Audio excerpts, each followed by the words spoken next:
In a world where combat sports changes on a dime, two men cover the happenings of it all.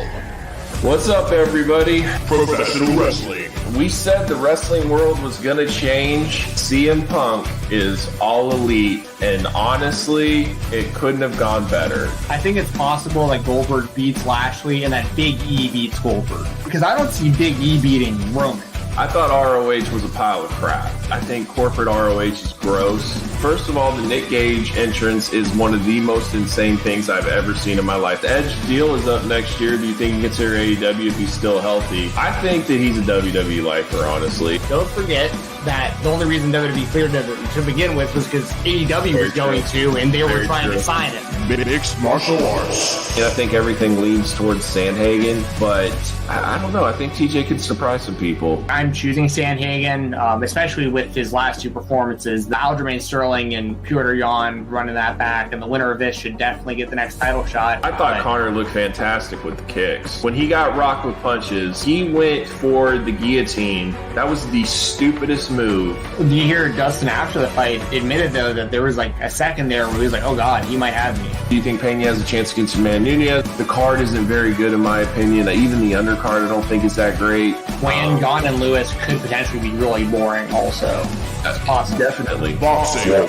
Jake Paul by knockout, probably pretty early. It's pretty telling when Jake Paul was like, let's put up our purses against one another, and Woodley wouldn't do it. I think Tyron Woodley's going to win this fight. He's going to throw combinations at Jake that Jake hasn't seen yet. First off, I'm going to say congratulations, Tyron Woodley, for making $2 million. I would like to see Vitor and Jake, because I think Vitor would beat Jake's ass. Left on Allow so funny that this is the boxing people talk about. Losa said the best boxers fighting. This is what boxing has become. The promoters have not allowed the best fighters to fight the best. They protect their own interests, they protect their fighters, and they never let the best fight the best. And there's multiple champions in the same weight class, and they still won't fight each other to unify the belts. And this is what has allowed YouTubers to come in and take over the sport. And much, much more. I have them this weekend. I'm just going to let the board fall to me. Dalvin Cook, Zeke, CMC. Hopefully I can get one of those running backs. I did my draft tonight, as y'all can see with my Vikings jersey on. You have like your really, really top tier wide receivers, but then there's a pretty big drop off. They didn't speak English, so like the UFC like wasn't giving them title fights as fast as people who did speak English. And absolutely what's happening for a time in the sport. The reason why I brought that up though is because of the Stephen A thing, because I think it's a moronic viewpoint to take. Yeah, I mean, we just saw Andre Arlovsky show up on AEW Dynamite. Not only that, we've seen Junior Dos Santos, Andre Arlovsky, we've seen Cejudo on Dynamite, we've seen Vitor Belfort on Dynamite, we've seen Jorge Masvidal and Amanda Nunes. It just like the fact that Tony Khan actually just did that. Fightful, Steven Benson. Yeah, that's the stuff I got going on. Fightful Select Weekender podcast. Support Fightful and Fightful Select. Doug from RVD Tito for life. Are we having fun yet? Because this thing has just got taken to a completely different level. Straight from YouTube.com. Live rounds. The marksmen have arrived. You're watching Live Rounds with Doug and Steven and being introduced to you by the real IWGP World Heavyweight Champion, Will Ospreay. What's up, everybody? Welcome back. I apologize for us not doing this last week, but there honestly wasn't a ton to talk about. I had a really long day. It was exhausting, and I just thought that we'd give it a week to see, if any more news and stuff would pop up. And man, the news that dropped the next day was just huge, and we could have went on all day about that topic. Unfortunately, we're going to be covering it late, but I do think it's important. And it's not to crap on Ring of Honor or anything like that. You know, I've already said my piece about that, where it was basically like I hated the corporate structure. It didn't feel like an independent promotion, but it didn't really feel like a mainstream promotion. It was just kind of in the middle. But it's more so of just like, what does it tell you about the future of wrestling, and what do we think is going to happen from here on out? And we can also relive some great stuff from Ring of Honor. By the way, that video that you watched with Adam Cole and AJ Styles, I was at that event. Oh, really? That's yeah. Cool. Yeah, it was a good match. I had front row tickets on the corner side. I would have looked out for you if I would have known that. Yeah, that was a great card. So, but yeah, I loved ROH. I mean, me and Bill went out of our way to drive to San Antonio just to watch ROH TV tapings or whatever. I mean, there was a time where the talent was so stacked, and yeah. But I'm gonna go ahead and let Steven talk too. But just have to remind everyone. My Cowboys won. We're 6-1. We've won 6 in a row. Steven's a little upset about the game. I would be too. The craziest thing to me is that we led that game with the only time we led that game, the entire game was 51 seconds. But it was good enough to win. We got out of there without having to play Dak. Dak gets to recover. And, man, do we look good right now. I'm excited. All right, yeah. Steven. Yeah, me and Doug have talked privately about this game enough. I'm very disappointed in my Vikings. I think I'm generally not one who, tells. Yeah, I generally don't rally to have people lose their jobs in general. But like when it comes to Mike Zimmer, I'm sorry. I mean, it's like sorry, not sorry. Like the dude is making millions a year, and like we have to pay him either way, whether he's there or not. It's guaranteed money through 2023. So I don't really feel as bad saying this. Like they should have got rid of him Sunday night or sometime yesterday.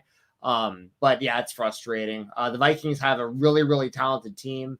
Kirk Cousins, when he's allowed to go out there and just sling the ball around, he's playing out of his mind. I think there's a definite disconnect between the players and the coaching staff, and they need to delay or stop delaying the inevitable, and they need to just move on from Mike Zimmer and try do some interim coaching setup for the rest of the year. We're still in the playoff run, playoff hunt. We have the tiebreaker over Carolina. Like we can still make the playoffs, but there's going to be coaches available next year that would die to have the talent under them that we have. And guys like Mike Tomlin from Pittsburgh, who I feel like might be on his way out and stuff. Like there's good coaches who are going to be available. So I think that's the biggest problem with Minnesota. Like, and taking nothing away from you guys, Doug, at all, but like we should not have been losing to your backup quarterback. Like, you guys play, but it's every game for the Vikings. Every game is like this. For the last 2 seasons. We get ahead and then we play conservatively as if there's no way we can lose. And then we either win or lose based completely off the last drive of the game. And we let teams hang out for way too long. We don't put it on their throat and like just there's teams like the Rams who just get up so far ahead that they don't even play their starters in the fourth quarter. Like do that if you can. Yeah. Like don't just stay in the game to stay in the game. Like I'm sick of it, and I think Zimmer needs to go. So. Yeah, one guy that you might be looking for is Kellen Moore, our offensive coordinator. I mean, the guy's a boy wonder genius, and I think that would definitely interest you as a head coach. Hold on here. Yeah, Chris wants to throw a little bit more salt in there.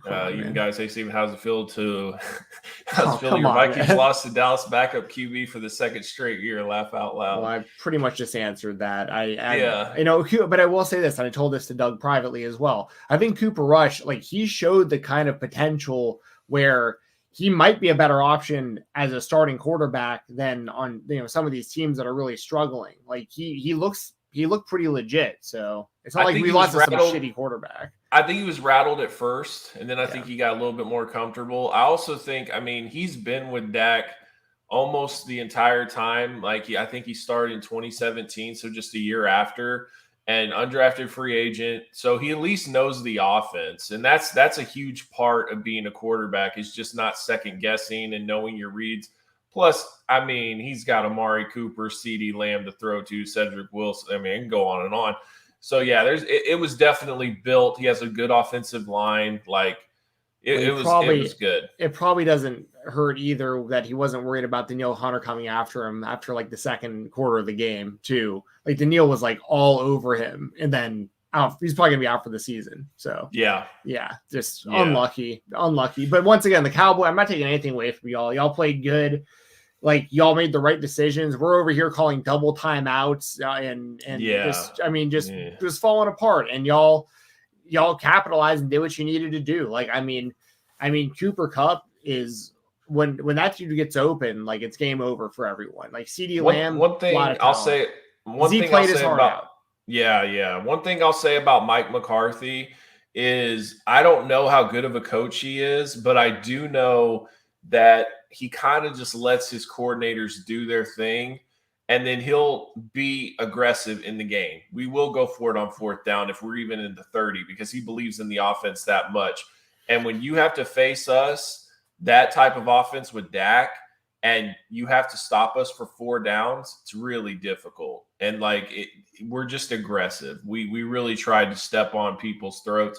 And I'm used to a Garrett type offense where we really play like right with you. We don't go way ahead. We don't dominate. And so it's very fun right now seeing this team. Yeah, it's all kind of connected too. Zimmer being from like the Parcells tree out of Dallas, and then Jason Garrett coming in, you know, and all this stuff. Like, I mean, I told you this also when we were talking yesterday about it. Like Zeke, I mean, there was that one play, you know, third down, third and long, and he got hit like 5 yards before the first down marker. And if he doesn't get that first down, this game looks totally different. I mean, there were some plays where he really he lived up to the amount of money that y'all pay him, you know, which I think is a controversial amount of money based on like what I think he produces for y'all. Because Pollard, I think, does really, really, really well also for you guys. Yeah. But when Zeke needed what he needed to do, he got done. So you want to know what's crazy about that too, though, is that Zeke held out in Cabo. We drafted Pollard and we paid Zeke just so he could play for week 1. If Zeke would have held out for like 6 weeks or something, 4 weeks, and Pollard got 4 starts, we would have probably never re-signed Zeke. We probably would have been like, look, you still have 2 years on your contract. You can just come in and we'll just rock with Pollard until you come back. Like, and he would have had no leverage. But yeah, that's wild. That's how it goes. Yeah. So, and then also one last thing I'll say about it, like, because I love Harrison Smith. Like, he's one of my favorite offensive players ever, but he screwed up so bad with that face mask at the end of the game. Because that was another one, fourth quarter, towards the end of the game. Like, y'all have to field goal. We were starting to implode, though. Like, we were starting to implode. Penalty after penalty after penalty, we were going for it. And I was like, God, what are you guys doing? Some of those penalties were BS, too. Like, I'll admit. The roughing the passer with Basham, that made me so mad. I hate seeing that kind of stuff because, like, even though I'm a Vikings fan, like, I don't want that to be happening in the NFL. Like, that ruins the game. When you're getting called like Sean Ross with the Bengals and Jets, Denise is like killing him over that game, and it was a really bad call, but it's part of the game. Yeah. So, but yeah, it at the end of the day, like, it was a good game. I wish Dak would have played, so we would have really saw, you know, what we had. But it is what it is, and I'm sure we'll be playing again. And it's usually always a dogfight, no matter what. Yeah, for sure. At least I will say this, like in 2019, maybe it was, Dak played one of his best games from that date like I'd ever seen him play, and it still wasn't good enough to beat y'all because we kept calling the run at the end. So to me, it was like it just shows that, like, the progression that Dak has gotten better. But that was one of the first games where I was like, man, Dak played out of his mind, and it still wasn't good enough to win. So, I mean, you've definitely had your moments against us too. So yeah. So we'll see. I mean, I love football. I love the Vikings. I'm not going to ever give up on them no matter what. This is different than the WWE for me. I still care about the Vikings. The second that I'm so that I get, like, there's a difference between being angry because you want something, like, to be better, and just not caring anymore. And, like, I'm at the point of not caring anymore with the WWE, for instance. But, like, the Vikings, I still get really passionately angry because I know how good this team is. And the Cowboys are a really good team. And all the teams we've lost to this year are good teams. Like, we're it's this year and last year, all these games we're losing by 1 score on the last drive of the game, whether we're kicking the field goal and making it or missing the field goal to lose it. It's like comes down to something like that all the time. And so it's like we're 1 play away from being a Super Bowl team and 1 play away from being 0-17. I mean, I'm just tired of the waffling. Flip-flop. Like, just the talent's there. We should be killing teams. But I mean, y'all are now 6-1. I mean, And we've got Denver at home and then Atlanta. So I mean, we could be 8-1. And Von Millerless Denver. Yep.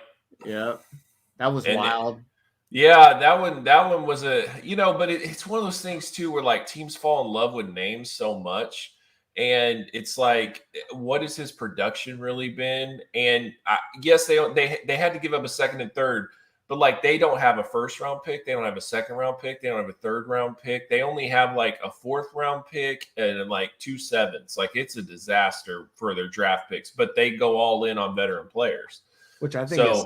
I wouldn't you rather have that though? Like if you had a team like you have right now, like the Vikings do and the Cowboys too, and like you're ready to win right now, I would much rather sell out for one Super Bowl and like know the next like 5 to 10 years might be kind of screwed, but like get the Super Bowl now. But here's the thing: would you trade CeeDee Lamb, Micah Parsons, and Trayvon Diggs for Von Miller?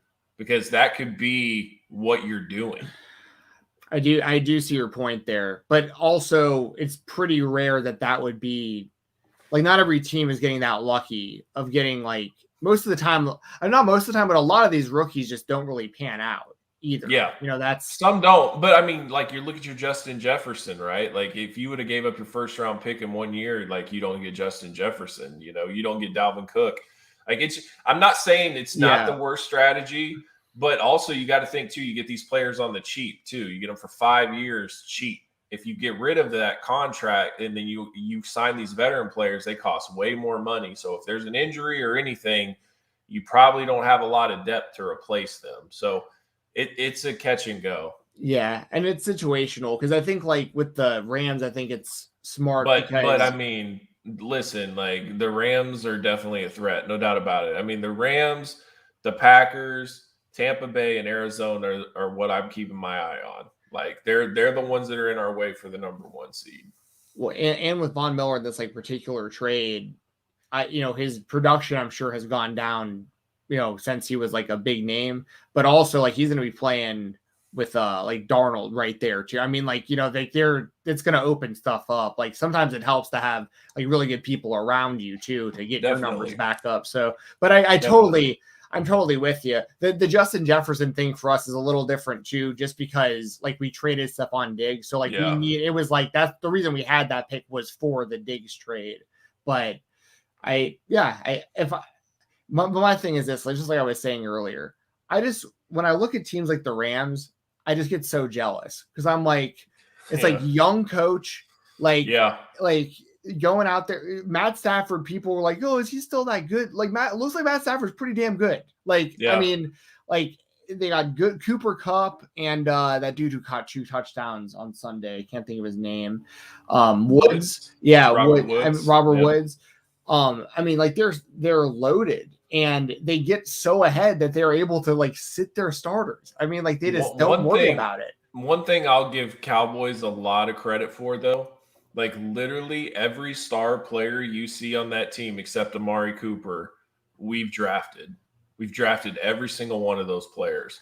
And so like that, like, Dak, Zeke, Zach Martin, Tyron Smith, Dalton Schultz, Cedric Wilson, CeeDee Lamb, Michael Gallup, like Zeke, Tony Pollard, the Cowboys drafted them all. And it's really worked out. They love the draft. And they only pay their own, really. They very rarely pay other players to come in unless they're cheap players like a Javon Kerr, some Malik Hooker or something like that. So yeah, well, it's worked out really well for y'all then, for sure.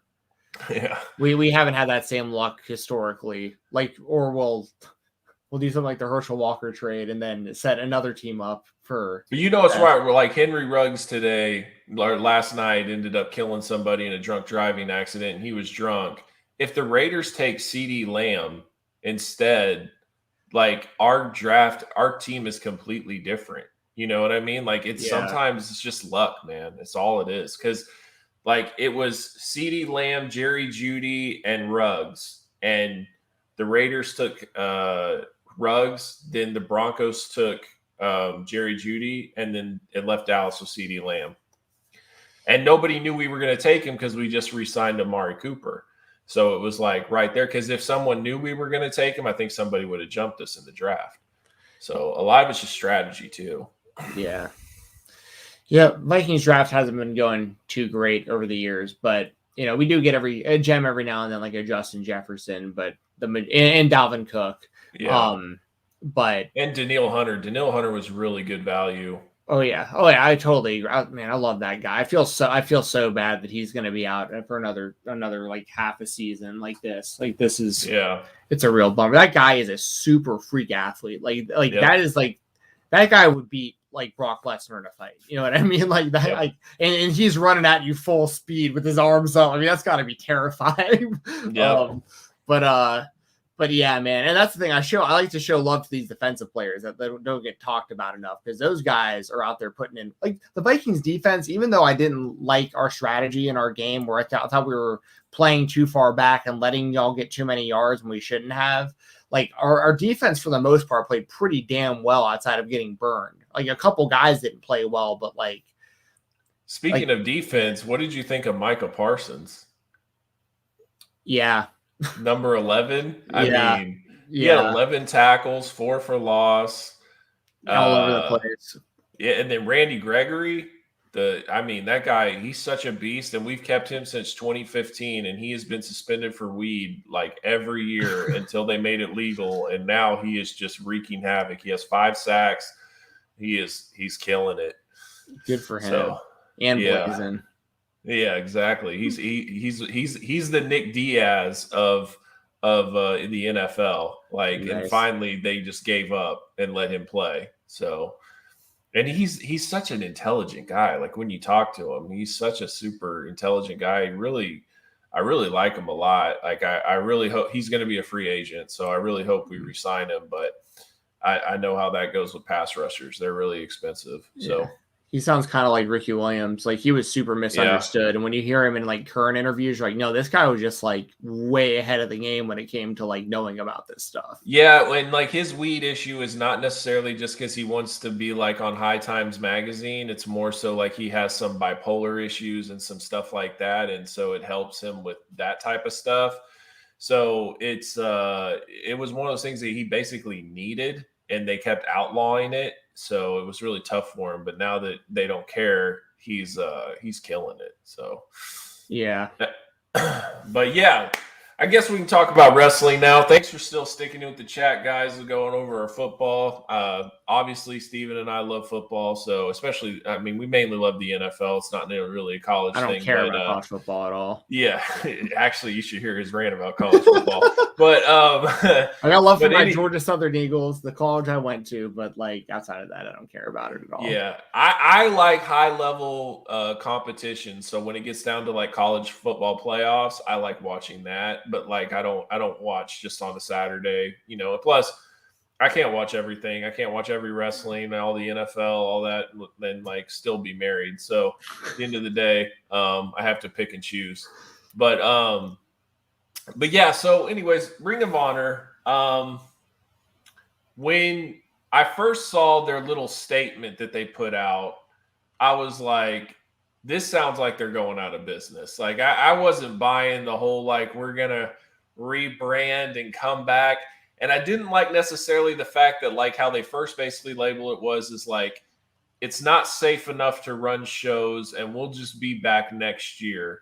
And I really feel like that was a scapegoat that they weren't selling tickets very well. And they tried to say that it was due to the pandemic. So that kind of bothered me. And then when they made the announcement that they're like going to finish out the year and then like rebrand, that was interesting. And then when Meltzer dropped the bomb that everybody had been released out of their contracts, I was like, oh my God, like they're done. And I had very mixed feelings on it.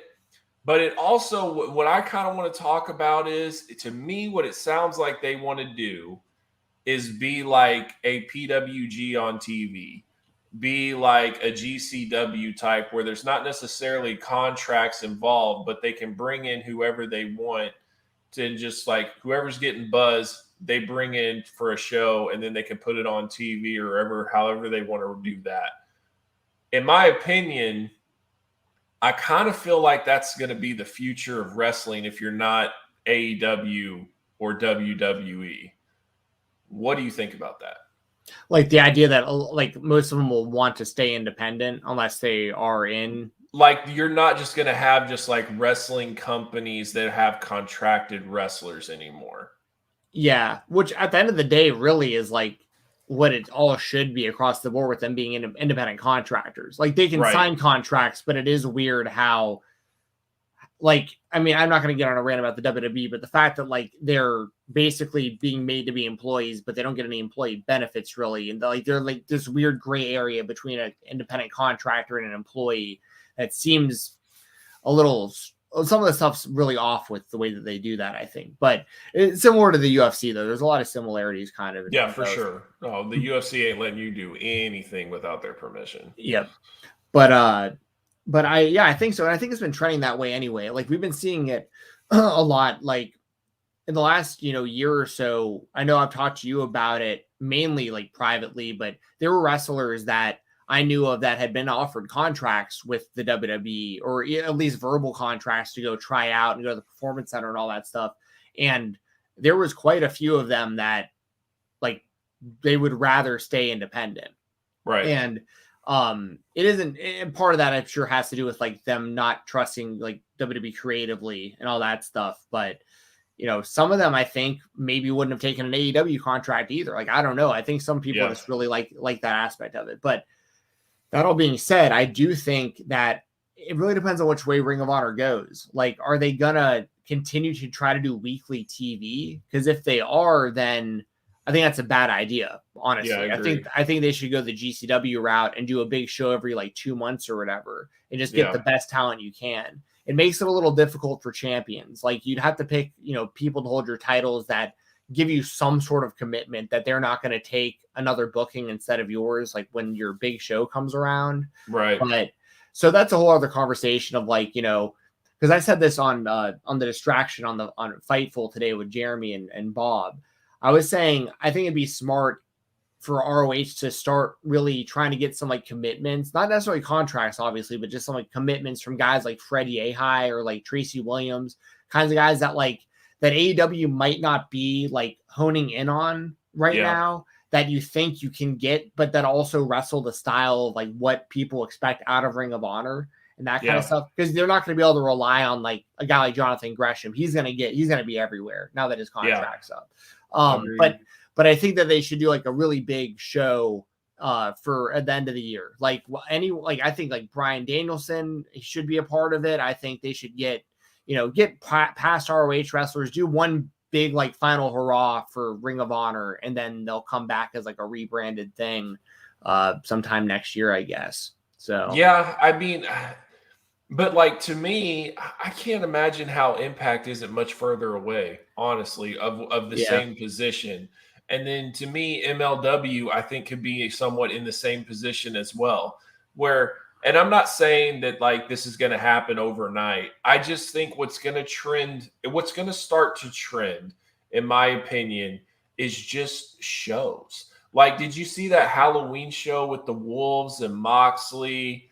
And like they had a bunch of people. Ninja Mac was on the show. It was like WR or something, Wrestling Revolver or whatever. Maybe. Yeah, I haven't seen the show, but yeah, I know. But you know what I'm talking about, right?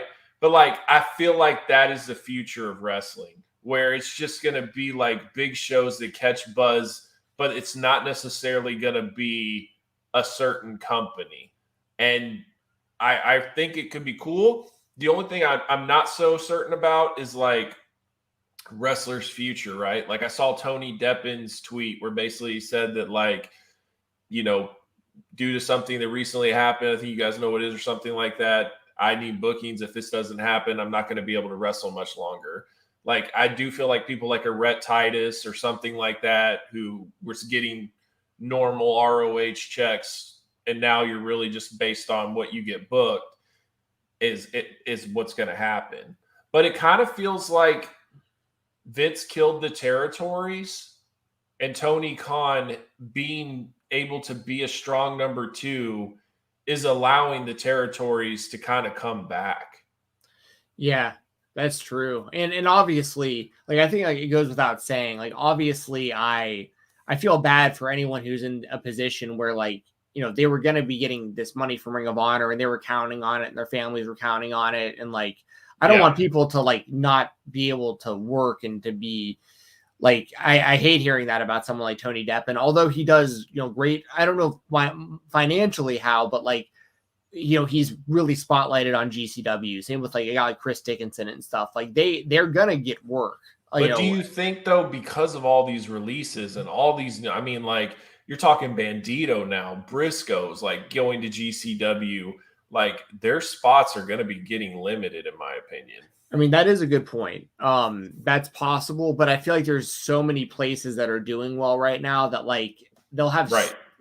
But I mean, that's not everybody. I mean, there are going to be people who are going to be left out, and there's going to be production people who are probably not going to be with Ring of Honor that were before. And so, I mean, like, I feel bad for anybody whose livelihood is affected by this. But then at the same time, the other side of this is I mean, Jonathan Gresham, Bryan Danielson, like that's a total possibility now. Like there's like these huge matches all over the place because anyone can say what they will about Ring of Honor. I know how you feel about Sinclair and the last few years of the company, but like no one can deny there was a ton of wrestling talent that was with Ring of Honor. Like Roxy is going to be way more known now that Ring of Honor is done than she was. Well, and I feel really bad for Roxy though, because she just won the title. It's like she hit that new step in her career, and then it's like Ring of Honor's going out of business. Yeah, not business, but you know what I mean. Like shutting shop down.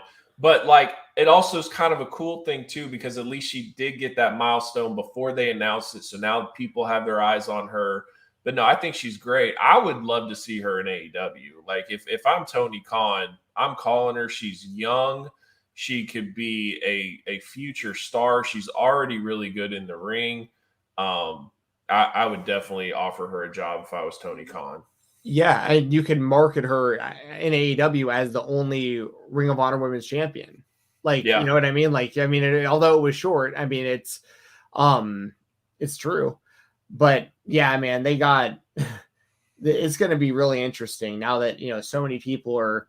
Because there's also like someone like Silas Young, even for instance, like I feel like he would be great for the WWE. Like I think he would. I like in a good way. I'm not making fun of. I actually like Silas Young a lot, but I feel like with his size and his look and the whole, I feel like the WWE can make a character out of him. You know what I mean? Like, so I feel like there's kind of. It's exciting. Well, like when they announced this about ROH, like I just thought, man, like if they were still running NXT like they actually were before, like terrible timing, because you could have signed so many of these ROH guys and filled it with NXT, and like it would have had a whole new buzz. You start doing takeovers with NXT with all these new ROH guys, like they would be in way better shape than what they are right now. And if you're looking at the demographic number on NXT 2.0, like they're losing that 18 to 49 demographic big time. So, it's a new direction, but I think people think it's lame for the most part. I think old people and stuff are watching it because it's wrestling on TV. But at the end of the day, like I don't think people are thoroughly enjoying NXT 2.0. Yeah, I mean, I haven't watched. I watched it last week, actually. It was the only time I've watched outside of takeovers all year. And it was because they were doing the Braun Breaker title match. And I just wanted to see what the hype was about. And I got so disappointed. Like, Kyle O'Reilly was just like a nameless, faceless lumberjack in one of the matches and stuff. I was like, oh, my God. And I'm sorry, y'all. Like, Braun Breaker isn't that good. Like, he looks like he can be. Like, he shows a lot of potential. But like, see, if all your chips are in as WWE fans, like this is the guy, like it's all about this guy. Like I mean, it might wind up being that, but like I would completely count on that at this point. Like there's a lot of work to be done. Here's my thing, Steven. A lot of these fans are old school fans that have been watching since like the beginning, right? And a lot of those fans were Steiner fans, right? So was I. So exactly. So you're watching this kid and you're like, man, this kid reminds me of the Steiners, right? But he's green and he's got work to do. But here's the problem. They won't acknowledge he's a Steiner. And then he's not ready. But it's like they're so excited just to have somebody that has potential that they want to be like, oh, pick him and just shoot him to the moon because he has potential. Like, there's so many people in that company just that they view that don't even have potential. So just when they see like a glimmer of hope, they're like, oh my God, yes, him, this guy, this Steiner, not Steiner guy right there. Or like the not Brock Lesnar guy who is now like got a shaved head and the whole deal. I don't know anything about Parker Bordeaux outside of that he played football in college, right? And he looks like Brock Lesnar. But didn't he like have a personality on Twitter and stuff? Like, I remember he had a personality on Twitter. I remember he followed me on Twitter because he said, like, if you follow me, I'll follow you back. He would be talking about wrestling. And now he's just this non-personality, no character, head shaved, Antifa looking dork. And like, what are you doing? What are you doing? I legitimately laughed out loud when I saw it for the first time. I was like, oh my God. I was like, wait a second. This was supposed to be like the next Brock Lesnar that people were talking about this guy. Like, what? Like, I mean, so, but back on topic of like Ring of Honor though, I think part of, I guess, if this is any kind of glimpse into what the future of Ring of Honor might look kind of like, it may be a little promising still, because I'm sure you saw they're doing the Briscoes versus Effie and AJ Gray for the GCW titles on Ring of Honor. So I think you're going to see more of that kind of stuff. Maybe Ring of Honor becomes a hub where you have like a GCW title on the line, like a subtitle, an action. Like maybe you get the IWTV title. And as long as they can just get distribution for it, they don't care. Right. Exactly. As long as they can put it on their networks, they're all for it. So maybe they can like get a collection of like champions from like current independent territories. Well, and that's my thing. I just feel like the indies are about to really blow up because there's only so many places these people can go. And then it's like these big shows that people are just going to be having. I feel like people are going to have big shows every week. It's just going to just be nonstop. And it's just going to be a crazy booking thing because I feel like the future of wrestling is just going to be a bunch of top that, honestly. Like, this was a great show. Now watch this show. And this was great. Now see this. Like, and I think that that's great. Yeah. I mean, that's what it's all about. Like, I mean, that would be ideal if we had a situation like that. And also, I mean, we don't have to talk about this. Just want to throw this out there.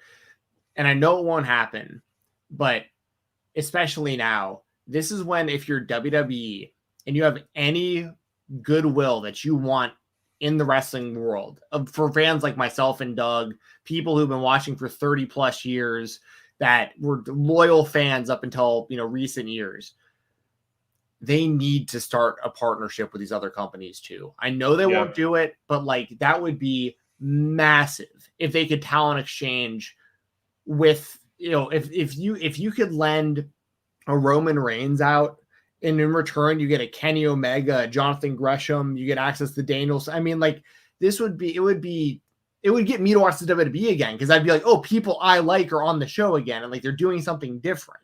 Like, but I know they won't do that, but I wanted to throw that out there. Like, I feel like when I was talking earlier today about like a potential ROH Super Show, one of the first names I thought of was Samoa Joe. And I was like, if he can wrestle and they're not doing anything with him, like, let him go and do a match on the last ROH show or something. But like, they won't let him do it, but every other company would let someone, I guarantee 100%. You they'll let Danielson go and stuff. I mean, so it's and there was a glimpse of it 2 years ago when NXT brought in Jushin Thunder Liger to wrestle Tyler Breeze, and he was contracted to New Japan. And it was like, you could tell Triple H wants to be a part of this, but like, it isn't his decision. The Cruiserweight Classic with Zack Sabre Jr. and Kota Ibushi and all that. Like, that was huge. It really was. That was a great tournament. Yes. And yeah, I mean, that's a really, really good point that they were doing stuff like that. And now it's like, they're just back in their own bubble. And honestly, like, I feel like they're way back in their own bubble. I mean, like, when you looked at that tournament matches for the Queen of the Ring and you saw the time, like a minute, 2 minutes, 3 minute matches for each women's match, like, we're going way back here. Like, it baffles me. Like, and at the end of the day, like, there's just nothing. There's no reason to stress over this. This is just what Vince wants. This is what Vince wants to do, and it's not even like before. Like, if you go back and watch that Dark Side of the Ring with Vince McMahon, right? Like on the steroid trial, it's like that's an alpha. That's an alpha male. That's a guy that was just like, I could own the world. When they called him out on that lie, when Dave Meltzer called him out on that lie on national TV, and he was just like, and then they tried to act like that he sent these mob guys to like whack that dude for doing it, which I'm not really believing that, but whatever. Anyways, I just think that like Vince had a presence about him that like, you don't mess with me. I run the show. But I don't feel that with him anymore. I just feel like he's just like, what can make us more money? What's our corporate interest? Like, what do we need to do? Okay, we'll do this. Like, he's just playing by numbers almost. Well, it was the guy we're talking about from back then is like, this is also, right before WCW got hot. So we saw Vince turn it up like even way higher throughout like the late 90s. And obviously the Mr. McMahon character was like an exaggeration of him and everything. But like, right, you had this just testosterone fueled, like, I'm gonna fight this other comp. I'm gonna like 100%. Like Ted Turner wants to come at me. Like, I'll show y'all what wrestling is. Like 100%. And now he's an old man with 3 granddaughters. Like, I mean, he's probably I'm not even exaggerating. He probably runs these ideas by his granddaughters at dinner. And they're like, a doll wrestling. Yeah, I would want to see that. And Vince is like, all right, well, I know what all the little kids want. Well, all the little girls want to watch. So I'm going to put this up. And then there's like 30-year-old men like us sitting around going, what the hell has this become? Like, this looks like a kid show. But it's probably because he's writing it because it's something his granddaughters would like. I mean, but then I totally feel like guy now. But then I feel like he's talking to maybe like a teenager and being like, oh, what's cool there, and then like, okay, I'll give you that too. And then like, I'm going to also give you what I like. So I got everybody in here. And it's like, it's not catered to anybody specific. It's just like trying to reach everybody. And it's just this big cluster mess. Like and it just comes off lame. It comes across as like that dad that's like trying to be cool, but he's not anymore. And like, but his kids, like he's trying to connect with his kids, but his kids thinks he's lame. Like that's what this is. It's like dad jokes and just like, you're just, it's not cool anymore, Vince. Like, this is stupid, I'm sure you've like seen that the meme, the how do you do fellow kids meme. Yeah. Like, I mean, it's like that. It's like, man, you just don't, he's just a totally different guy now. This is like, imagine if like Dana, right, all of a sudden was just like, how much money will we lose if we just decide not to still go like we're still not if we stay politically correct, or if we're no longer politically correct, we keep it that way. Like, how much money we're losing? Okay, well, never mind. We're going to censor our guys. We're going to all of a sudden make sure that everything is like good with our corporate sponsors, and we're not going to push the envelope anymore. Like, you would just think like, dude, Dana, you fell off. You're not the same guy anymore. And that's exactly what Vince is, in my opinion, at this point. Like, I just think that he's just a completely different person now. Yeah. I mean, and you were talking before about like, if they were to talk to like, I was saying like, if you talk to like his granddaughters about what they would want and like teenagers, I feel like he'd be like really receptive to like knowing what little kids and preteens want, and like maybe even their grandparents. But if you were to ask like me, be like, what do you want out of wrestling? And I gave him the answers of pretty much the things that I see on AEW on a consistent basis. He just called me a mark. You know what I mean? Like, you just feel like, oh, you're too old to care this much about wrestling. You know what I mean? So I just don't think that they care. I will say I've heard they had some good matches on Raw last night, so I'm happy to hear that I saw some clips of Dominic Dijak or Donovan Dijak or whatever they call I him. saw him go through the table. I looked like he had a pretty good match. I mean, like it looks Yeah. like they're gonna let him be him a bit more because he was tearing it up on the indies before he got signed, and it looks like the in-ring product may start getting a bit better. And if it does on a consistent basis, that's all I'm asking for. If like a month from now, you know, all I'm seeing on Twitter is like banger matches and like stories that don't involve dogs or Nickelodeon GAC or any of this kind of stuff, then like I'll tune in again. Like it's that easy. Just give me something I want to see. Yeah. No, I feel you. But honestly, when we're talking independent wrestling, when we're talking about all these new shows that could be possibly coming up, I mean, New Japan hasn't even come back yet, like in a strong way. Like when all that's starting to happen, I might not have time for WWE. Just being honest, like I only can pick and choose, and there's so much out there right now. I mean, AEW definitely keeps my attention. I'm so glad it's back on Wednesdays. I hated it on Saturdays. Like I watched it. I didn't miss it no matter what, right?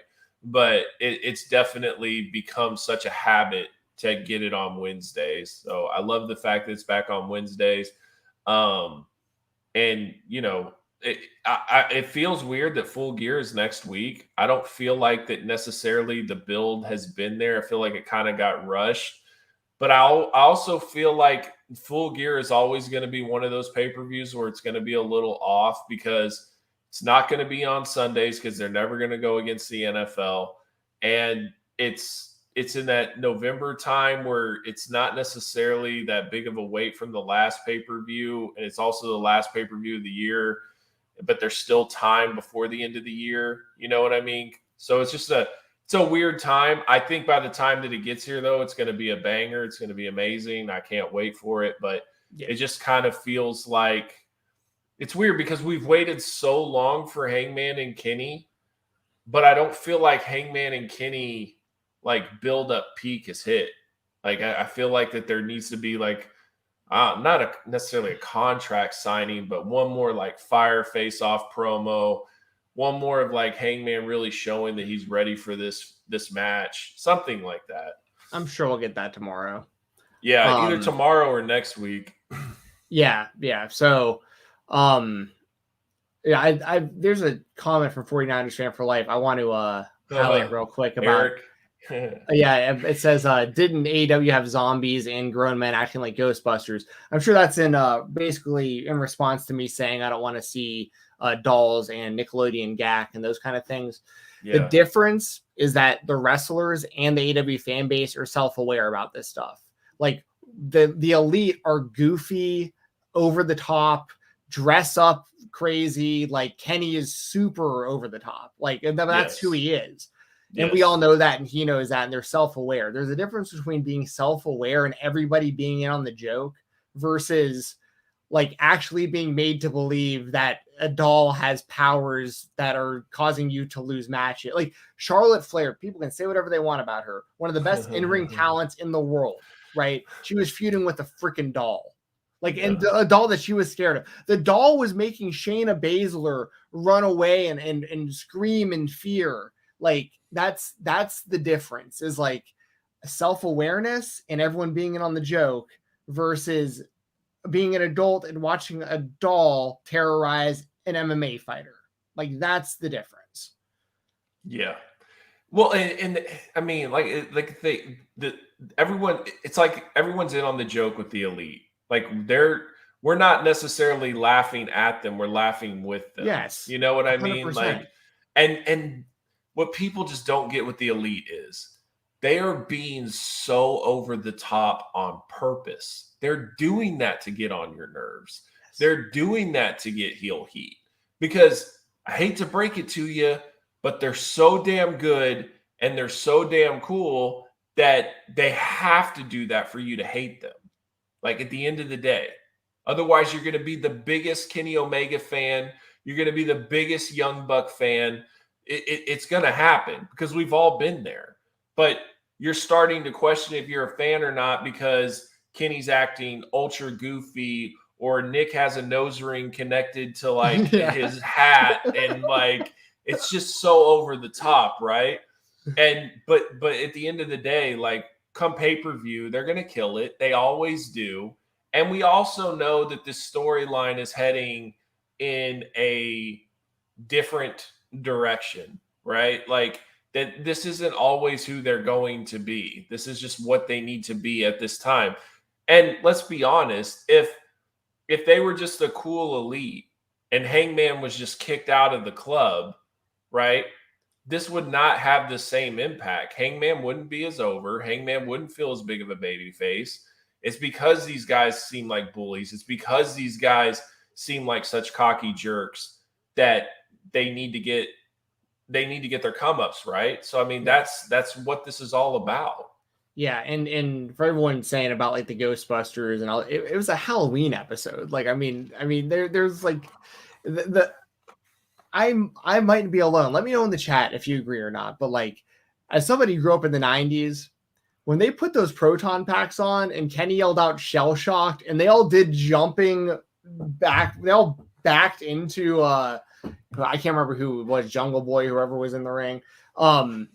They did that Ninja Turtles 4-way shell shock. I marked out so hard for that. I was like, oh my God, like I can't believe they actually just did that. Like that's like playing, but it's also playing into our fan base and our generation. The only people who are going to get a Teenage Mutant playing into the demographic that they try to get every single week, the 18 to 49 demographic.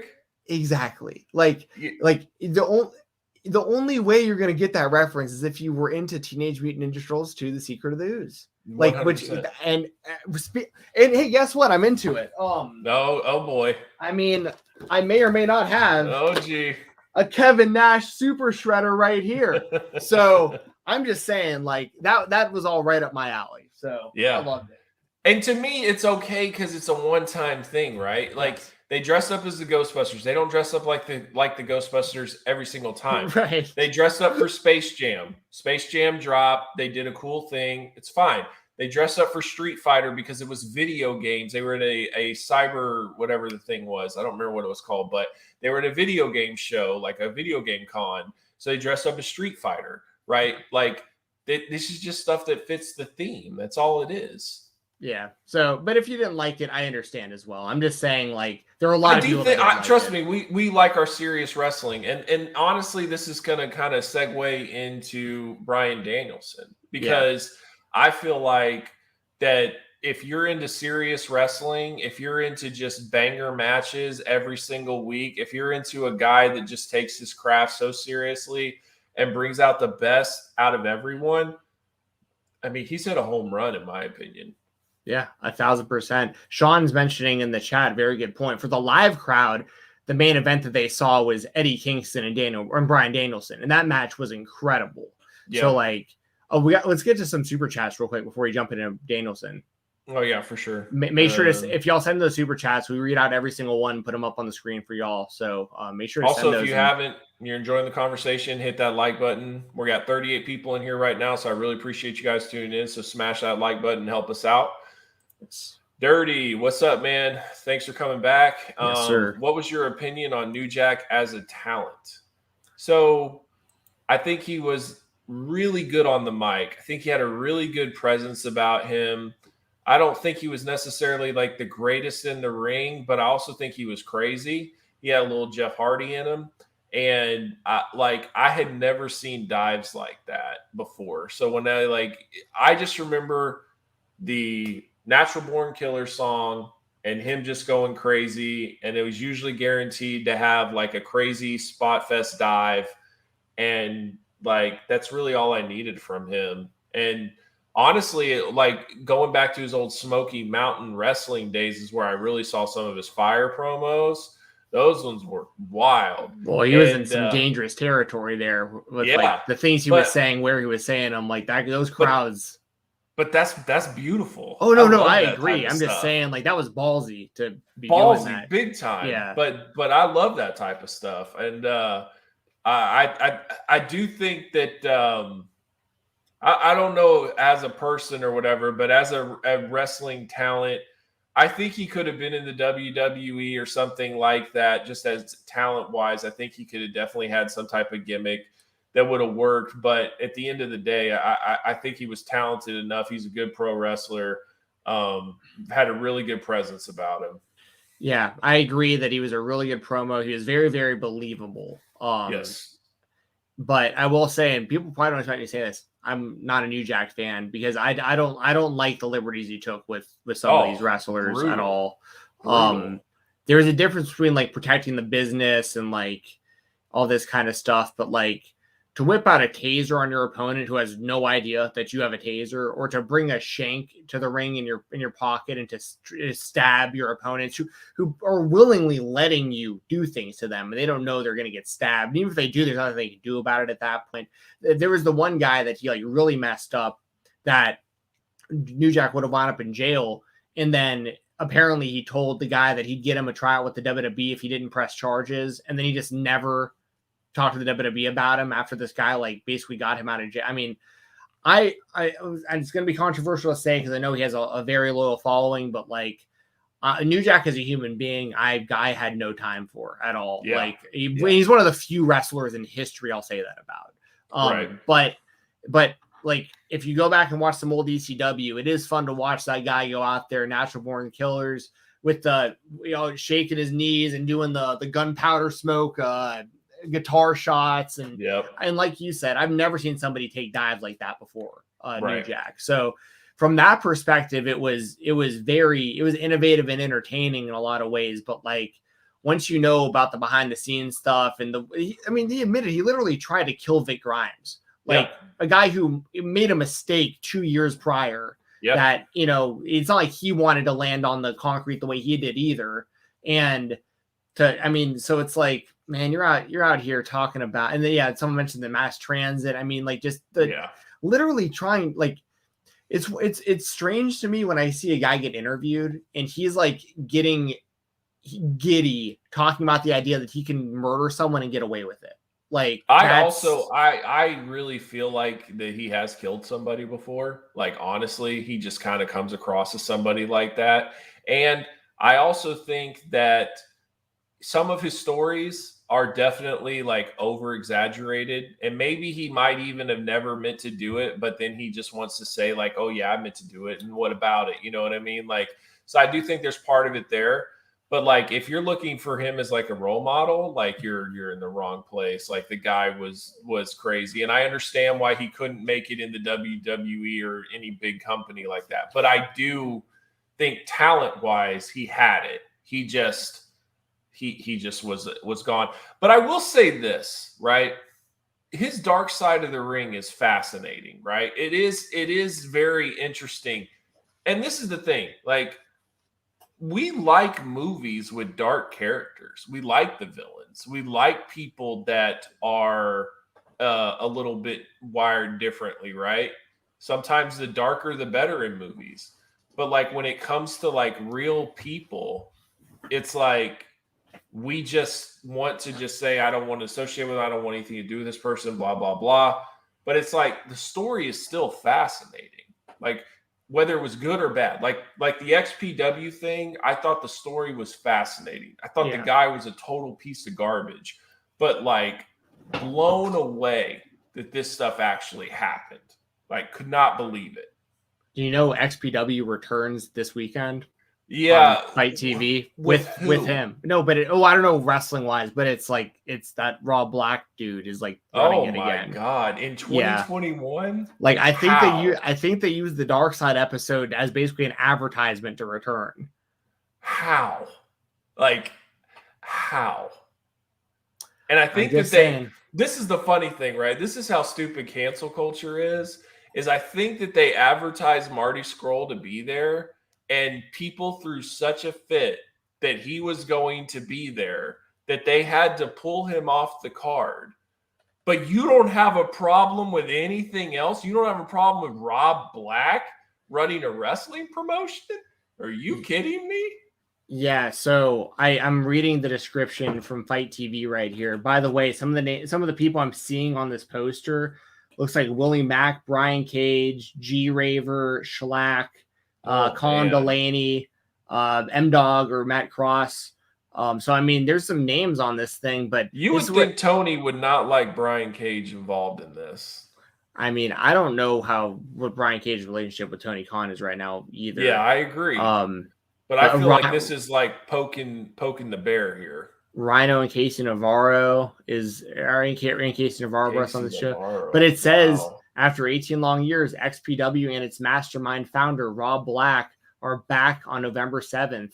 I mean, like he's advertised as being involved with this thing. Who will become the first world champion since the franchise, Shane Douglas? Oh, wow. That'll be interesting just to see what happens. But like, I mean, it sounded to me like there was no bigger piece of garbage than Rob Black. Like that guy was a horrible human being. And like, he didn't get to say his side of the story. And I get that, but man, that's rough. And in 2021, I just, how? And it's in California, right? That's where it's going to be? I didn't look, but I think so. I remember a couple weeks, and it all makes sense now, but a couple weeks ago, there was a wrestler, can't remember who it was. I don't want to represent anybody, but there was a wrestler I really liked that was on Twitter that was like apologizing. That was like, hey, I took this booking and I'm not going to be at that show. I do not want to be associated with the guy. I didn't know that this guy has cut someone's finger off before. Yeah.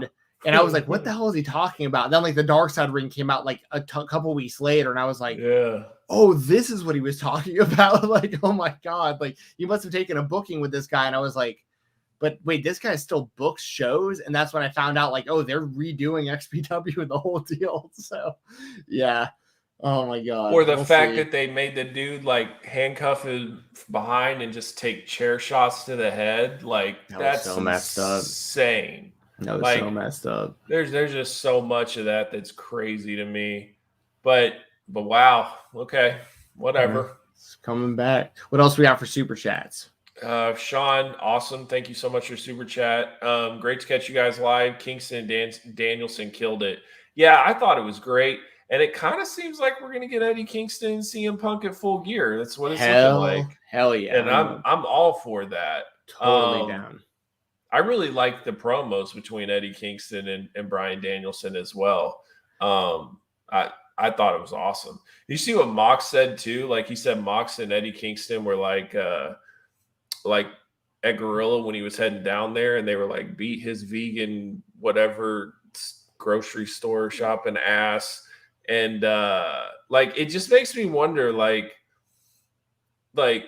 what kind of competition level is going on right now in AEW to where like it's healthy competition. I'm not saying it's bad, but I really feel like the guys really want to go out there and prove themselves, and they're going to war in there. Yeah, well, I think a big part of it is when you have guys like Bryan Danielson come into the company and they're like, okay, this is all a new level now. Like what we're doing, like, and everyone's game has to raise. And I think that they're leaning more, not that they necessarily have to go all in on as like a heel or baby face in AEW, because they do a really good job of like playing whatever side. Like it doesn't really matter as long as the matches are good. But you can tell there's more of like a heel and darker side coming for Mox and Kingston. Like you can tell that they're some sort of heel turn, maybe a full-on heel turn for both guys. I think it's gonna be hard to get people to boo Moxley, but he's so like him back in like CZW and stuff. Like that guy can be completely insane. Like they like there's a way. I think he's good enough that he could get people to boo him, but he's so over that like it might take a second. But like first impression when I heard his voice, I thought, like, I'm talking about Dean Ambrose, WWE. Like, I wasn't paying attention to Jon Moxley in the Indies. I remember the one thing he had with Mick Foley backstage at WrestleMania, and I was like, who is this psycho? Like, why is he giving Mick Foley crap? You know what I mean? Yeah. And I didn't necessarily know he was under a developmental deal in WWE or whatever. But I remember, like, when I heard him, I was like, oh, this guy is going to be a great heel. Like, that's immediately what I thought. He had this crazy, like, psycho voice to him. Very, like raspy and deep, and just like it just was so much different than anybody else. And he was also like just kind of like nonchalant. I was like, this dude is a psycho. This dude will be a great heel. And I feel like we've never seen it yet. Still, like even when he turned a bad guy in WWE, I mean, it was WWE's version of it. He hated it. Like it was trash. Like wearing a gas mask and talking about how all the cities smelled. But I kind of feel like he's already showing signs of it. He's getting a little tired of these games. He wants his title shot. He's not getting it. He's just kind of fed up with everything. And then I feel like Bryan Danielson is going to beat him, which is going to cost him a title shot. And I feel like that he's going to get pissed off. And I just feel, and honestly, he could be Adam Page's next challenger. He could be the heel and Page could be the face. I don't know, but I do think it's interesting. Yeah, and I think it's also possible that Moxley like cheats like really badly to beat Danielson. Like that could happen too, to like establish him as a heel and then get him to. I mean, that's the great thing with AEW though, is like there's so many ways they can go with all this stuff, and they're all good. Like, so it doesn't even really like matter. a Dynamite match. We could easily get CM Punk and Bryan Danielson versus Eddie Kingston and Moxley. Yeah. In like a tag team match, which I think would be an amazing Dynamite main event. Yeah. And speaking of that, like I actually would rather, just personally, I'd rather Kingston and Moxley be in the tag team title mix right now. Like I think them as tag team champions would be pretty badass. Them versus Lucha Brothers would be awesome. Yeah. Yeah. There's just a lot of options. I wasn't necessarily a big fan of like the 3-man belts, but I really think they should do it. I think it's different. And I think that they have so many people that they could pull it off. Yeah. I just think they need to do something. I agree, by the way, but I think that the only time I get a little bit thrown off by that idea, although, Ring of Honor did a pretty good job about it and stuff, is like, obviously, this is just me in my own head, but I feel like if you're a team of 3, why wouldn't also just like 2 of the 3 of y'all just like also go for the tag team titles? Like if you're such a good 3-person team, like you could also be because even like the WWE, like trios share the 2 titles and stuff. So like, I can see that, but I just feel like that it's so deep that like, that's true. If you already have the belts, like you shouldn't even be thinking about the tag titles because you're the champions of these belts. And then when you lose that, then you go on to the tag titles or whatever. Plus, there's always ways whenever there's a group and they break up, that opens up a whole new line of storylines and feuds and everything. So if you had these 3-man tag titles and they break up, then that opens up a whole can of things. You know what I mean? Yeah, that's true. And also AEW, they know what they're doing too. So it's like one of these things where like, if they can make it pretty much the vibe of what you just said, where it's like, why would the tag champions go, like they're concerned about defending their tag team titles. Like they're not even thinking about the trios titles, like, right.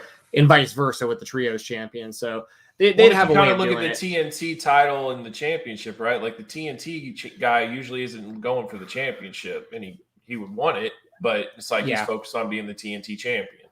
It's a very fair point. And they've done a really good job of making the TNT title almost on the same level as the world title. So yeah, good stuff. What So I think we had some more super chats, didn't we? I think we have one more from Michael. Michael, man, your Patriots are kind of turning it around, looking pretty good. I went ahead and picked their defense up on fantasy. They're starting to, I think they won 2 in a row now. They're doing pretty good.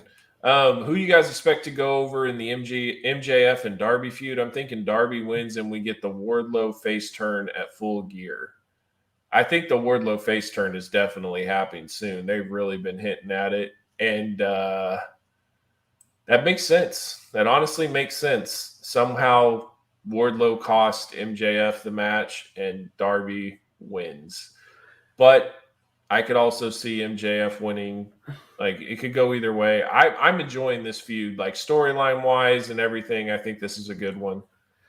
Yeah, this is a great feud. I think the match is going to be awesome. And it's one of these where, like, regardless of who wins, like, neither guy's going to get hurt. by this. Like it's like, cause you know, they're going to do it the right way. I don't like the idea of MJF losing, and it's just because I see him as like, I really feel like unless they pivot with like an Adam Cole or like a CM Punk or something like that, but I really feel like MJF's the right guy to beat Hangman eventually to become the champion. Because I feel like MJF really should be the world champion sometime within the next year and a half. Like he's like, you have a real opportunity with that guy as a major heel. But at the same time, here's the only thing though, like you've got Danielson and Punk in their 40s, and like MJF is 25. So it's like, do you just keep MJF there until those guys are ready to go? Or do you just go ahead and push MJF and then just kind of keep those guys on the back burner? Well, they don't necessarily have to be on the back burner because I could see them wrestling MJF, those guys. No, I agree. But like, do you think that Punk or Danielson should be champion at any point? If I had to choose between the two, it definitely Danielson over Punk. But I think obviously the story that we all want to see at this point is like Punk turning heel on Hangman for being an alcoholic and all this stuff. And that could be a really, really good storyline for a title feud. Like that'd be a great way to turn CM Punk heel, especially if Hangman has the title. So like, but do I necessarily need to see? I'd probably prefer to see Hangman beat CM Punk if they were to wrestle for the title. Because you got to think, like, if Punk beats Eddie, I think he's 6-0. Yeah. So it's like he's got to be getting close to being a top contender. Yeah. No, I agree. But at the same time, like Danielson, I think Danielson's on a whole different level than Punk is. Like Danielson he's just like that guy legitimately probably is the best in-ring wrestler in the world right now. Again. So like I think that's the thing, right? 2022 is the year of Danielson, in my opinion. Like he's going for the throne as wrestler of the year. He's now actually able to do that. People will be like, well, WWE, you can do that. It's a little bit different. And you can even just tell in the style of his wrestling that it's different. Like he is much more of a badass. He is not necessarily the underdog type that he was in the WWE. And I think that that's very like obvious. And I think Vince really wanted to make sure that Bryan never looked overly dominant in his matches. I think that was a purpose. And now it's like he can really just go out there and just do whatever he wants to do in the ring and really deliver. And I mean, the Suzuki match, the Kenny match, the Eddie Kingston match. I mean, it's just Omega. Yeah. I mean, you have, and it's basically anybody that they put him in there with, it's going to be great. Like he's just delivered. And I think he's had an amazing run so far. And I'm super excited to when he really gets to open the forbidden door and gets to wrestle those type of guys. Like we saw a glimpse of it with Suzuki and it was awesome. I almost feel like making him champion isn't the worst idea either.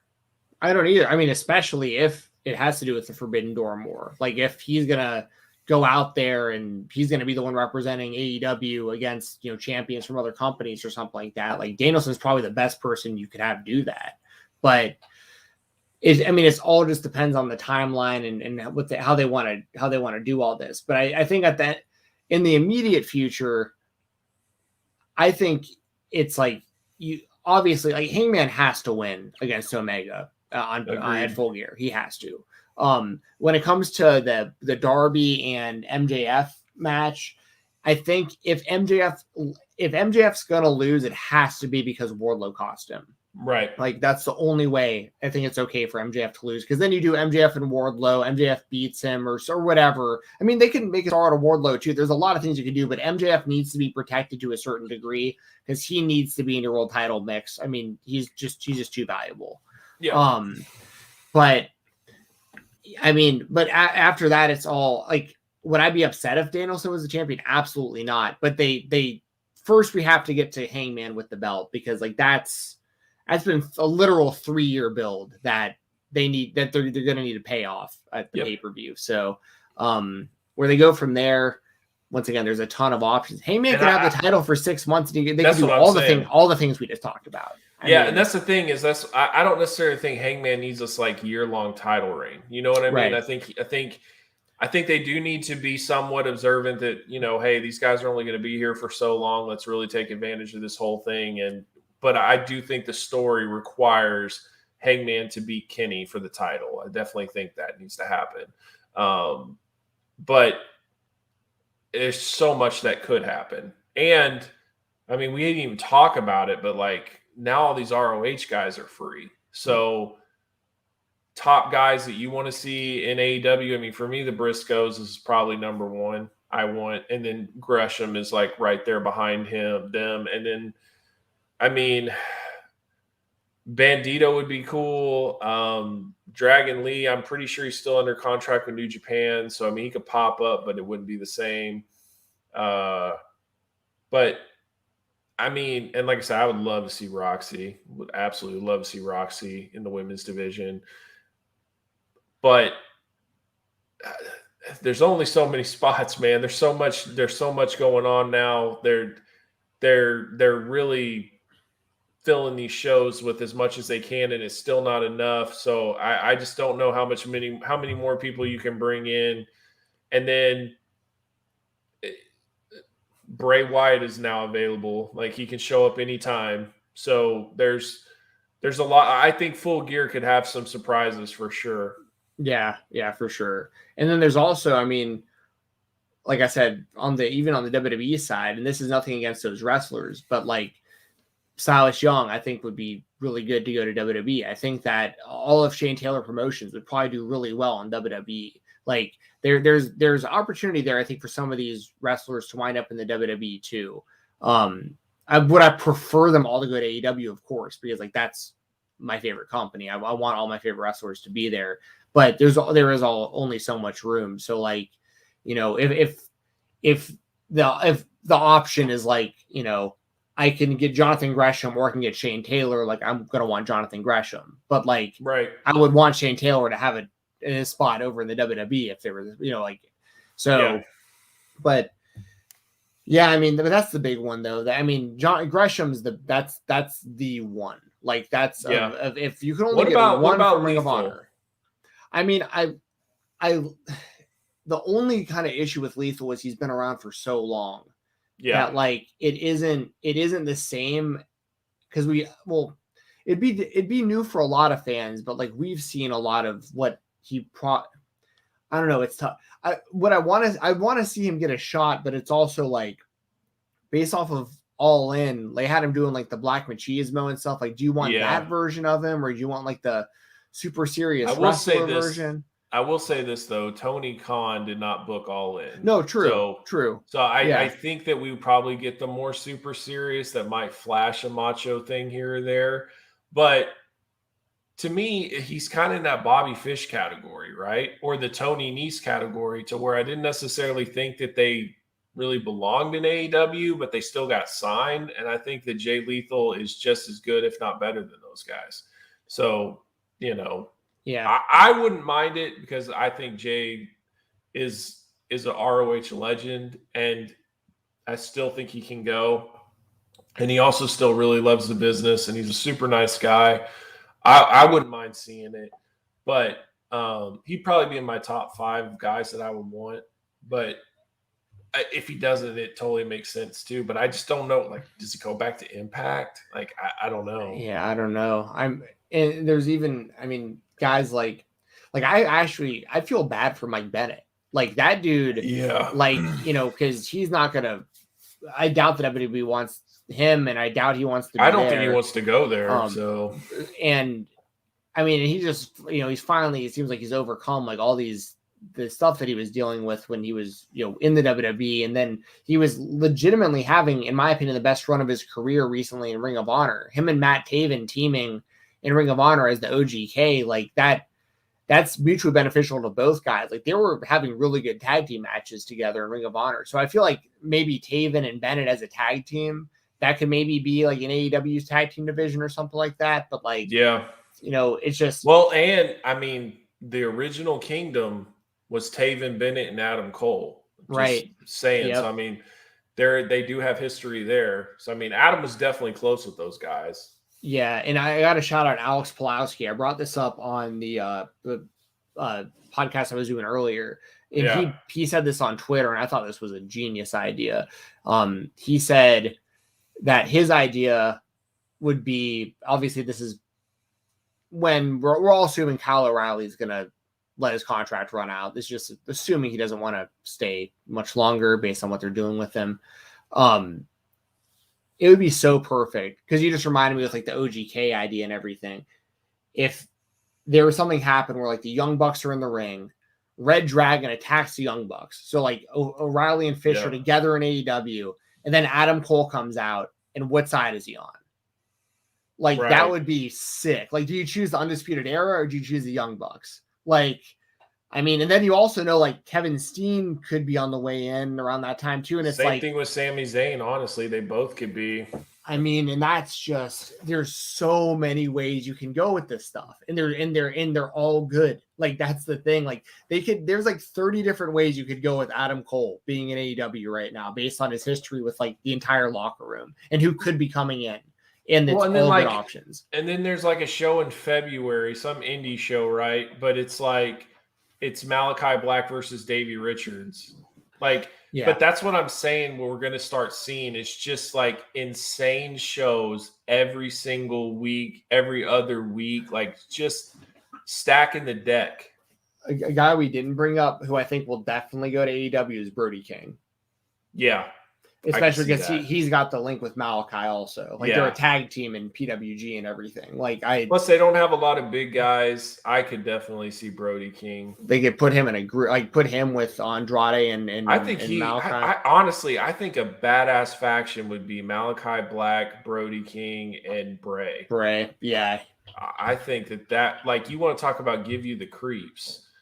Like Bill sent me a song too. I don't remember what the song was. My bad, but it was a song from Slipknot. Apparently, that's what Bray wants to use when he comes back. And I mean, it gave me almost goosebumps thinking about it. Like they could do some really cool stuff. Okay, hold on. What's this I'm seeing from ECW Hardcore 7? I'm going to John Oh, geez. All right. I'm on Tony Khan's Twitter right now. Oh, shit. He's just tweeted, John Moxley has allowed me to share with you that he is entering an inpatient alcohol treatment program.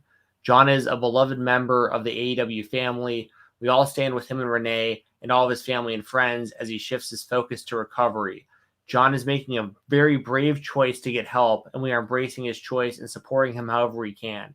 I'm proud to call John a friend, and like many of you, I'm also a fan of Mox and looking forward to a time in the future when he is eventually ready to return to the ring. Until then, thank you for supporting John and respecting his privacy at this time. And then he gives some information to an online helpline, if anybody, or a telephone number, 1-800-662-HELP. Basically, if you're dealing with this kind of stuff too. Wow, that's wow. So see that coming. When he's also, he's the GCW champion too. He's a GCW champion. Who replaces that tournament match? Does Orange just immediately advance to face Bryan Danielson? Do they add somebody? Man. I'm glad he's getting help, but like I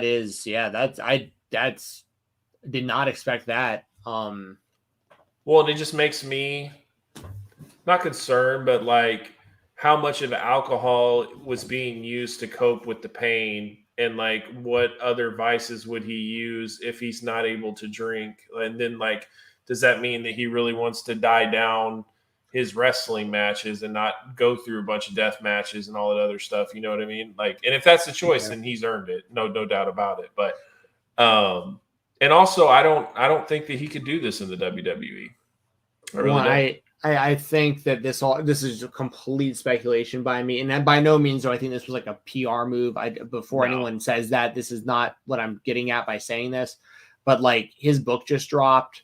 Like he might be dealing with like extra anxiety over that. Like, you know what I mean? Like the fact that everyone's going to read all this stuff about him, maybe that makes it worse. And like, that's why today's the day he's like, he's gotta get this taken care of. I'm just saying like, cause his book literally like came out today, didn't it?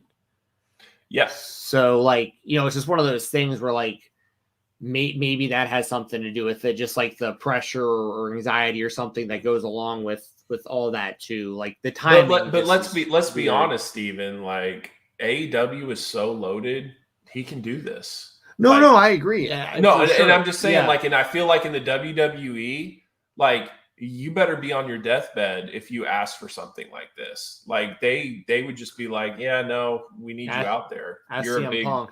You're a big name. Exactly. Yeah. Ask Kurt Angle. Ask a lot of people. Yep. You know, hey, I just need a limited schedule. That's all I need. Nope, you're not getting that. And I feel like with Tony, he's just got such a good heart, and he wants to take care of his guys. So respect AEW for allowing this to happen. I think it's a good idea for Moxley. You know, when you become a father, things change, man. Like you realize that it's not just about you. And I mean, you do when you get married as well, but like kids is a different ball game. It just really is. And I mean, I'll just share it personally for me. Like, I don't drink alcohol. I'm definitely straight edge. I haven't touched stuff. My dad was an alcoholic, and like, I never saw my dad drink. My dad had quit a long time before that, but my dad went to AA meetings all the time. My dad was very shaky sometimes. Like, he missed it, but he didn't drink. But like, it affected him for the rest of his life. And I just never thought it was worth it. So, and my wife as well. My wife has never drank alcohol in her whole life. So that's just the way I choose to live my life. But to me, it's definitely a good thing for Moxley. Yeah. Obviously, I hope he is able to deal with this and get over it and the whole deal, beat it. And I think AEW set kind of a precedent there when, like, by signing guys like Lio Rush and stuff, got people who were kind of like 1 foot out of the business, 1 foot in, like with you, then not there, but like still like sticking with them and being like, no, we're gonna accommodate you, and we want you still. You know what I mean? I mean, ACH has kind of popped up now back in the independents and stuff, and he's definitely had his mental issues as well, and so I feel like that he might be a guy that we could see eventually pop up. Like. It's just cool that Tony has an open mind and lets guys work through things. And, at the end of the day, like, I think that I'm very torn on male masculinity because I do think it's important. I do think it's important for men to be men. And I do think that we're definitely different. We have different emotions and things, but we're seeing a lot of men now open up and talk about their problems. We're seeing players retire for mental health issues. We're seeing things like this, and it's opening up the door for a lot of people to realize that they do have problems and they do need help. And so I think that that's good. I struggle with the mental health side of things because definitely, trust me, I've been there. I feel like sometimes the world's closing in on you and you barely can breathe and you're so stressed out. But a lot of it is based off of the situation that you're in and getting yourself out of that situation. And I feel like sometimes people just succumb to say, like, I just have mental health issues, but they don't put the will and the effort to get out of these things. And that is where I get stuck with. Not saying that all of them are like that, but I do think it's important for people to try to fight and work through their problems as well. Well, yeah, what you're saying is basically giving credit to Moxley. I mean, it's like he could have kept living with that and making millions of dollars and just like accepted it, but he's walking away at the peak of his career right now, honestly. Yeah, for sure. He's, I doubt he wants to have to leave wrestling, but it might be the only thing he can do right now to get better. And he's doing what he needs to do.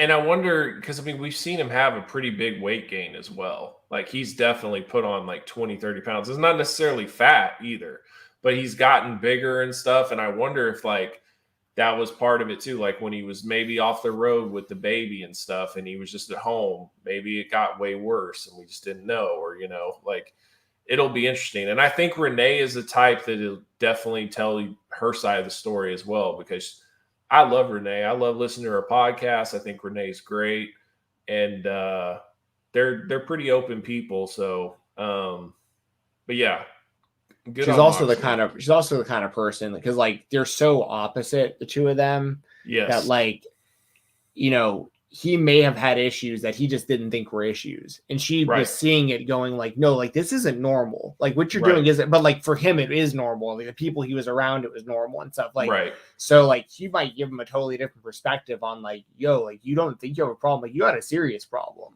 Like, you know, so, you know, obviously we want Mox to be good and healthy. And like, he's a hell of a talent. He seems like a really good dude. Like I'm a huge fan of his, love him as the GCW champion. Like, I want nothing but good things for him and Renee. So, but it's a bummer as a fan to hear that. But at the same time, like you said, Doug, like Mox can go do his thing, go get better. They'll just plug someone else in and AW will keep rolling. So, I really will. Like, I don't want to say he won't be missed, but like, it'll be like, oh, he's been gone how long? Oh, okay. I'm sure he'll be back soon. Like it's just, like even when they had the baby and he was gone for a little bit, like it was like, okay, you know, like there's so many guys that they have, and I just don't know.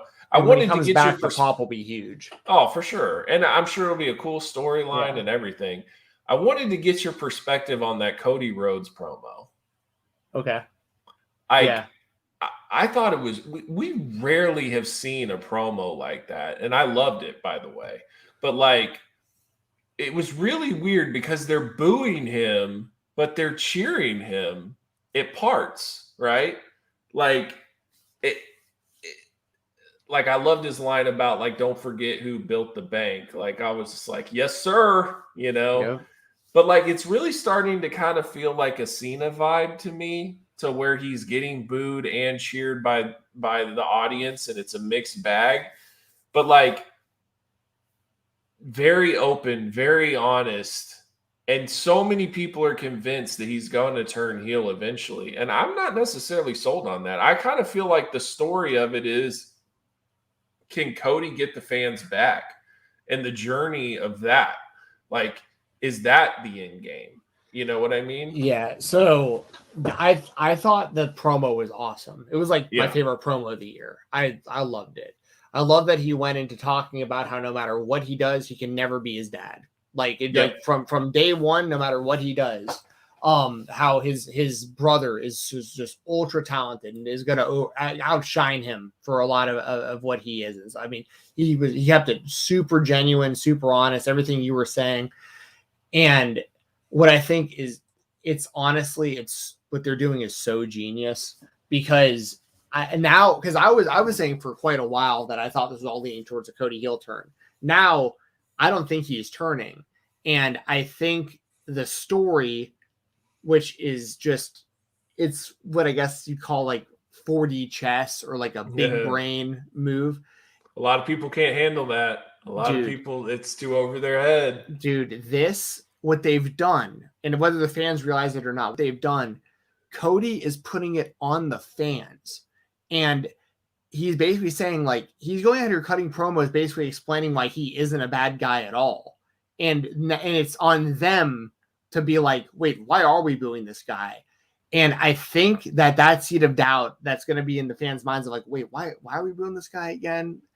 It's because Malachi Black has tainted you. He played all of y'all. Like, y'all, like, he was so good at what he was trying to do. He manipulated all of y'all into booing this dude who didn't deserve it at all. But now you are on his side without, like, obviously fans wanted to cheer for Malachi, and they wanted, you know, a big thing for him coming out of WWE and all this stuff.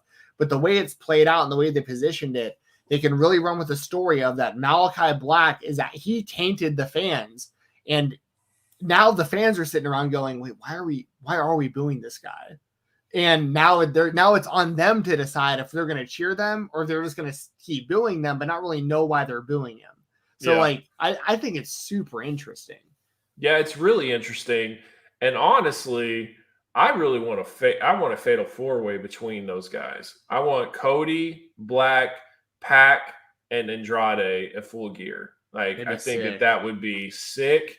It gets all those guys on the card, and no clue who wins. You know what I mean? Like, and they all, like, Pac comes to help Cody, but it's not like he's got like this extreme love for him that he wouldn't kick him in the face. You know what I mean? So I really feel like that's where they could go. I really do. I'm looking forward to Cody and Andrade tomorrow. I think that's going to be a great match. I love Cody. Y'all can cry me a river. Like, I think Cody's awesome. Same. I will forever be grateful for Cody helping build AEW. I really do want, like, if AEW came out with a streaming service, I want the documentary on how the Elite kind of fell apart. I want that documentary because I do think there is something there.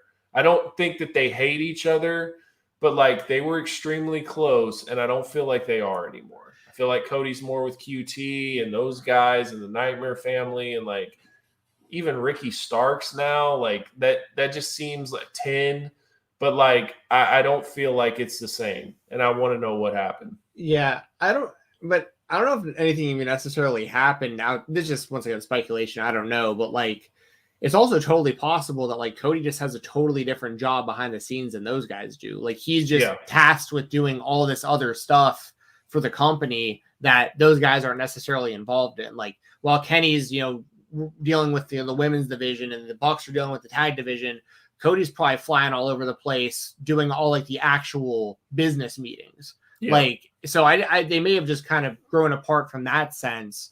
I mean, I don't know. Something may have happened. I really don't know. But one thing's interesting, though. Did you see the one Sammy blog where Cody's like, I've been in the YouTube family thing. All it does is end in heartbreak. He said that. Oh, no, I didn't hear that. And so I'm like, And then, like, to me, I think, like, let's be honest. Like, the Bucks booked the Dick Druids. You know what I mean? Right. The Bucks are one of the ones that were responsible for that horrible Dark Order show that Tony Khan felt like he needed to take over. Tony Khan is not a fan of Matt Hardy teleporting and broken Matt Hardy gimmick, right? But the Bucks were. And I feel like Cody is much more on that side of like Tony than the Bucks are, and Omega even. And I feel like that might have caused somewhat of a divide to where it's like, I'm going to go this way, you guys go this way type thing. And I'm not saying they did, but I just feel like there's more there. And I would love to hear the story of what happened. Yeah. And I would honestly, I would love to see it in a storyline. I think that'd be dope. Yeah. Yeah, me too. Yeah, who knows? And one thing I think that they really need to do, and I was actually talking to Eric about this one time, was I really think you need a blood and guts Elite versus ROH. Like the old school ROH, you could do CM Punk, Bryan Danielson, Eddie Kingston, the Briscoes, and then have like Adam Cole, Kenny Omega, the Bucks, and Cody in like a blood and guts match. I would lose my mind for that. Yeah, that'd be incredible. And that's the thing. It's like they could do all this stuff and still have like 10 months worth of matches. Like that's how deep they are right now. And they can bring in anybody they want from outside companies. Super exciting. They can, they really can. They can do any of this stuff. And hopefully some more of the people we like that are stuck in contracts with companies we don't like and get out and be a part of this too. There's people that are missing out. If you get Kevin Steen, Sami Zayn, I'm on the fence about, but like if he's El Generico, I like it. El Generico and Fuego would be cool. But if you could get like that, like, and maybe bring in AJ Styles because his contract's up in like 4 months, 5 months. Oh, really? I didn't know it was that soon. WrestleMania. They've got to get. He has to come over to AEW. I agree. If he can still wrestle 4 months. I mean, I shouldn't say can still. If he wants to keep wrestling, I don't need a lot. I don't need a lot. Just give me like Kenny versus AJ Styles at Double or Nothing, like a big build up. Kenny Omega, AJ Styles, Double or Nothing. Dude, but like you say that, but like you'd see that match and you'd be like, "Oh, dude, he's got to stay." Like, I'm just saying, like, but if I get that, I'll be okay. If you can only have one thing, and it's like he at least gets one AEW match, that's the one. Yeah, I totally agree. But then there's others like Cesaro. Like, I mean, if I'm him, I'm counting the days down to whenever his contract's up. Well, what's crazy is he re-signed somewhat recently, and it was mainly because Bryan Danielson was starting to do backstage booking for SmackDown, and then he bounced. So, because you notice like he was getting that push at WrestleMania against Seth Rollins, and then like he was getting the push against Roman. Bryan Danielson was still with the company, and then Bryan left, and then Roman went. I mean, not Roman. Cesaro went right down the drain. Really? Yeah. I don't know what they've done with Cesaro lately, but he did. They finally looked like they were doing something with him. He even wrestled Roman for the title, right? At one of the after pay-per-views. that, it's like it's a wrap. Yeah. So that's but yeah, I mean, there's people that are just missing out. We talked about Kyle. I mean, there's a lot of them that are just like, man, y'all could be in on this too. Yeah, but we'll see. More of them will eventually. So, well, and it seems like AEW's kind of ending their relationship with Impact Wrestling for the most part. They're kind of going their separate ways.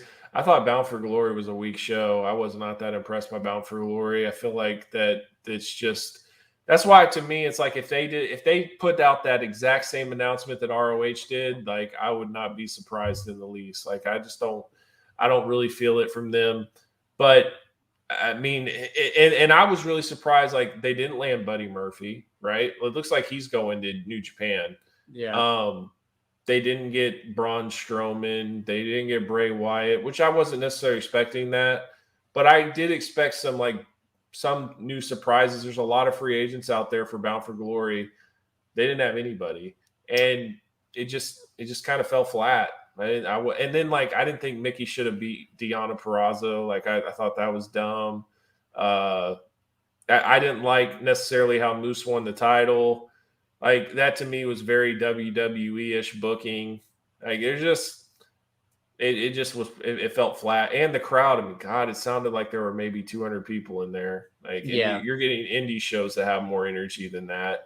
Oh, by far. I mean, this was on at the same time as GCW. So if you were watching both shows live, like one of the shows, the crowd is nonstop on their feet, yelling and screaming and cheering and into it. Then the other show, which has more people in the crowd, is just crickets. Like I remember at one point during the show, Matt Stryker, who might be the worst commentator in wrestling, I mean, he's bad. Eddie Edwards. D'Lo isn't much better either, by the way. D'Lo. This is all from the same show. At one point, D'Lo said that Melina was one of the best to ever do it. Yes, I heard that. And I just was like head scratching. I couldn't believe it. And I didn't love the idea of the battle royal with men and women together. Like it just Impact does do more of that kind of stuff though. But it made more sense though with like a Tessa, like to just throw all of them in there, especially like a Melina against men. Like she was never like that great in the first place. It was really out of place for me. Yeah, the Melina thing was because even if you narrow it down to like specifically women's wrestlers historically, like she would still be nowhere near like my top like 20, 25, 30. I mean, I wouldn't even think about her. Yeah, no. But anyways, but then there was another point in the night where Matt Stryker, Eddie Edwards comes out for his match and like he does his entrance and he gets in the ring and it is complete crickets, like no sound. And Matt Stryker on commentary is like, the Impact faithful singing along with Eddie Edwards' song like they always do. And he was trying to make it sound like it was like Jericho coming out or something. And it was like, what are you talking? There's no noise at all. Like no one's singing this song. Like what are you talking about? Like, but I will say the X Division match was really good. Yeah, it was pretty good. Was it Phantasmo, Trey, and Rohi Raju? Was not the triple threat? Yeah, that was a really, really good match. Well, it was the guy that was like in the American deal back in the days. Now he did the spear. He did the spear with Trey, whatever his name is. I can't remember off the top of my head. It did this. But you remember Trey did Steve Macklin. That's who it was. Thank you. Yeah. There you go. It was Steve Macklin, El Phantasmo, and that spear spot was dope. It was when he did the handstand and he speared him through the ropes. Yeah. Yep. And Trey Miguel won the title, which my only nitpick is I despise the Meteor as a finishing move. And it's like they have this whole match of just like awesome moves the whole time. It's like they're going spears through the ropes. ELP is like walking around the tightrope and jumping over people and bouncing around. And they're doing dives and every cool move you've ever seen. And then Trey Miguel lands nuts to the face on you for the 3. And it's just like... I will say this, though. I feel kind of like that about Nick Gage's finisher as well. Well, yeah, the choke breaker after you've like put somebody through like every weapon imaginable. He's hitting you with light tubes and going through tables and barbed wire and everything, and he just gives you like a backbreaker, and that's it. Well, especially because like when he does it in those matches, like the ring's covered at that point in like barbed wire and glass and chairs, and it's like you would just want to throw them onto all these, but instead you're using your knee, which you could have just done without any weapons. So I'm with you on that. But I really like Trey Miguel. Like I'm happy they're finally doing something with him because he's felt stagnant ever since Dez and Wentz signed with the WWE, and like he came back to Impact, and it felt like they were gonna like give him a big push then, and it's taken till now. So and it sucks too because Dez and Wentz they don't fit NXT 2.0 in my opinion at all. No, that's gonna be interesting because both those guys are super talented. So I don't know what the end game there is going to be. I'm sure what they're going to have to do with them, I think, is they're going to have to call them up to Raw or SmackDown fast, and then you just got to hope that Vince gets it. Yeah, or else they're just going to be comedy. What's MSK stand for?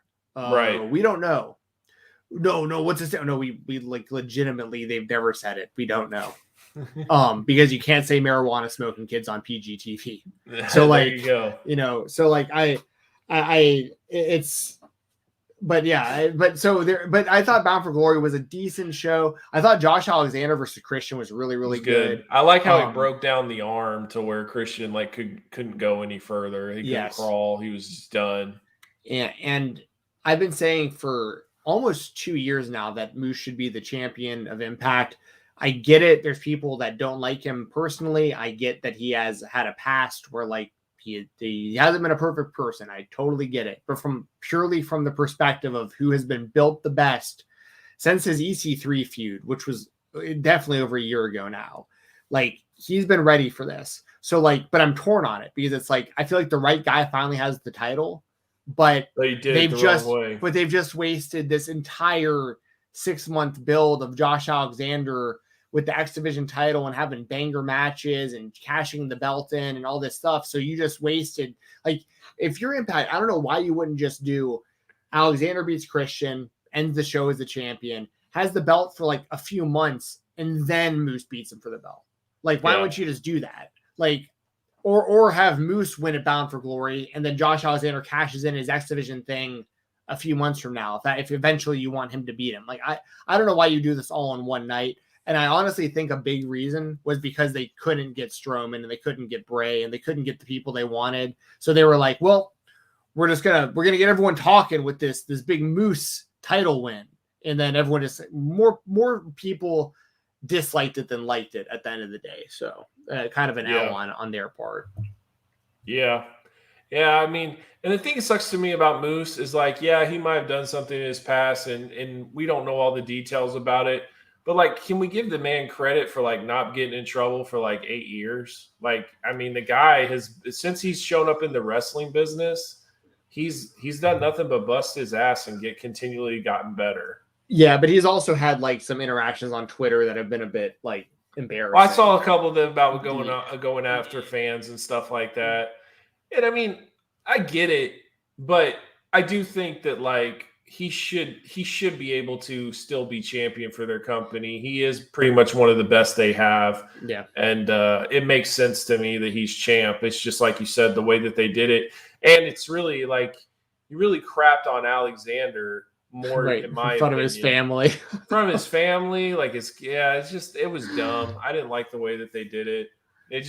It felt just like a low budget WWE pay-per-view type with the way less talent. Like it wasn't that good in my opinion. In their mind, that was like their big, like Randy Orton pinning Daniel Bryan at SummerSlam after Daniel Bryan beat John Cena. Like in their mind, they're like, this is gonna shake the wrestling world, and like everyone was just kind of like, well, damn, y'all really screwed over Josh Alexander, didn't you? Like, why do you guys do that? That's like everyone knows about it. Right. But yeah, so we'll see what Impact does going forward. I doubt Christian's figured in with them anymore. I'd imagine Christian's going to be straight up AEW from here on out. It'll be interesting if they book Christian and Cole, because that's what it was kind of rumored to be for Full Gear. If I like that. They they need to ramp that up, either find out this week or next week. I like that matchup though. That'll be good, especially because you got to figure that Adam Cole's going to win that, but it'll be a really, really solid match. And it's a match that Cole never got. You know what I mean, in WWE. So yeah, and we've never seen. Once we're seeing Christian lose a little bit more, I think that's going to lean more towards him eventually turning heel, which I think a lot of people want to see also. So, because eventually Christian and Jungle Boy, that'll be a big match at some point. Yeah. So yeah, I'm definitely on board there. So anyways, guys, if you haven't hit that like button, please smash that like button. We got about 15 minutes or so left, so we're going to go ahead and cover MMA. A lot of stuff happened as well.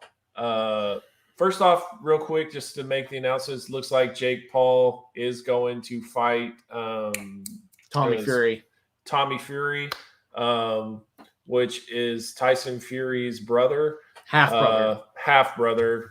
They look nothing alike, but they sound somewhat alike, so that works. But yeah, it'd be interesting fight. I really think Tyson Fury is going to be a big part of the selling factor of the fight, especially if he's in his corner, if he's on like the video promotions and all that stuff. Like, I feel like a lot of it is just going to be Jake Paul versus Fury, not necessarily Tommy Fury, just Fury. You know what I mean? Yeah, it's kind of like when like Ozzy Canseco would show up for Jose Canseco signings. Right. So I do think it'll sell. I think it's a smart fight for Jake Paul. Like, I think that this is a fight that is winnable. It'll make him look good. He gets to put Fury on his resume, whether it's Tyson or not. And so that's an interesting fight. Should be a fun fight. They usually are. So definitely worth checking out. I'm taking Jake, just for the record. Yeah, I think Jake's definitely going to win this fight. I don't really even. One fight that I heard that was pretty odd. Did you listen to Ariel Helwani's interview with Dan Hardy? I just heard a part of it with him talking about how, like, his situation getting let go and how it's pretty much the same as what the commentators are doing now. They just couldn't hear him. So a UK promotion has a contract that Dan Hardy and Tyron Woodley have agreed to box. And the contract is at Tyron Woodley's house to sign. He just hasn't signed it yet. So that could be the next fight, is Dan Hardy versus Tyron Woodley in a boxing match.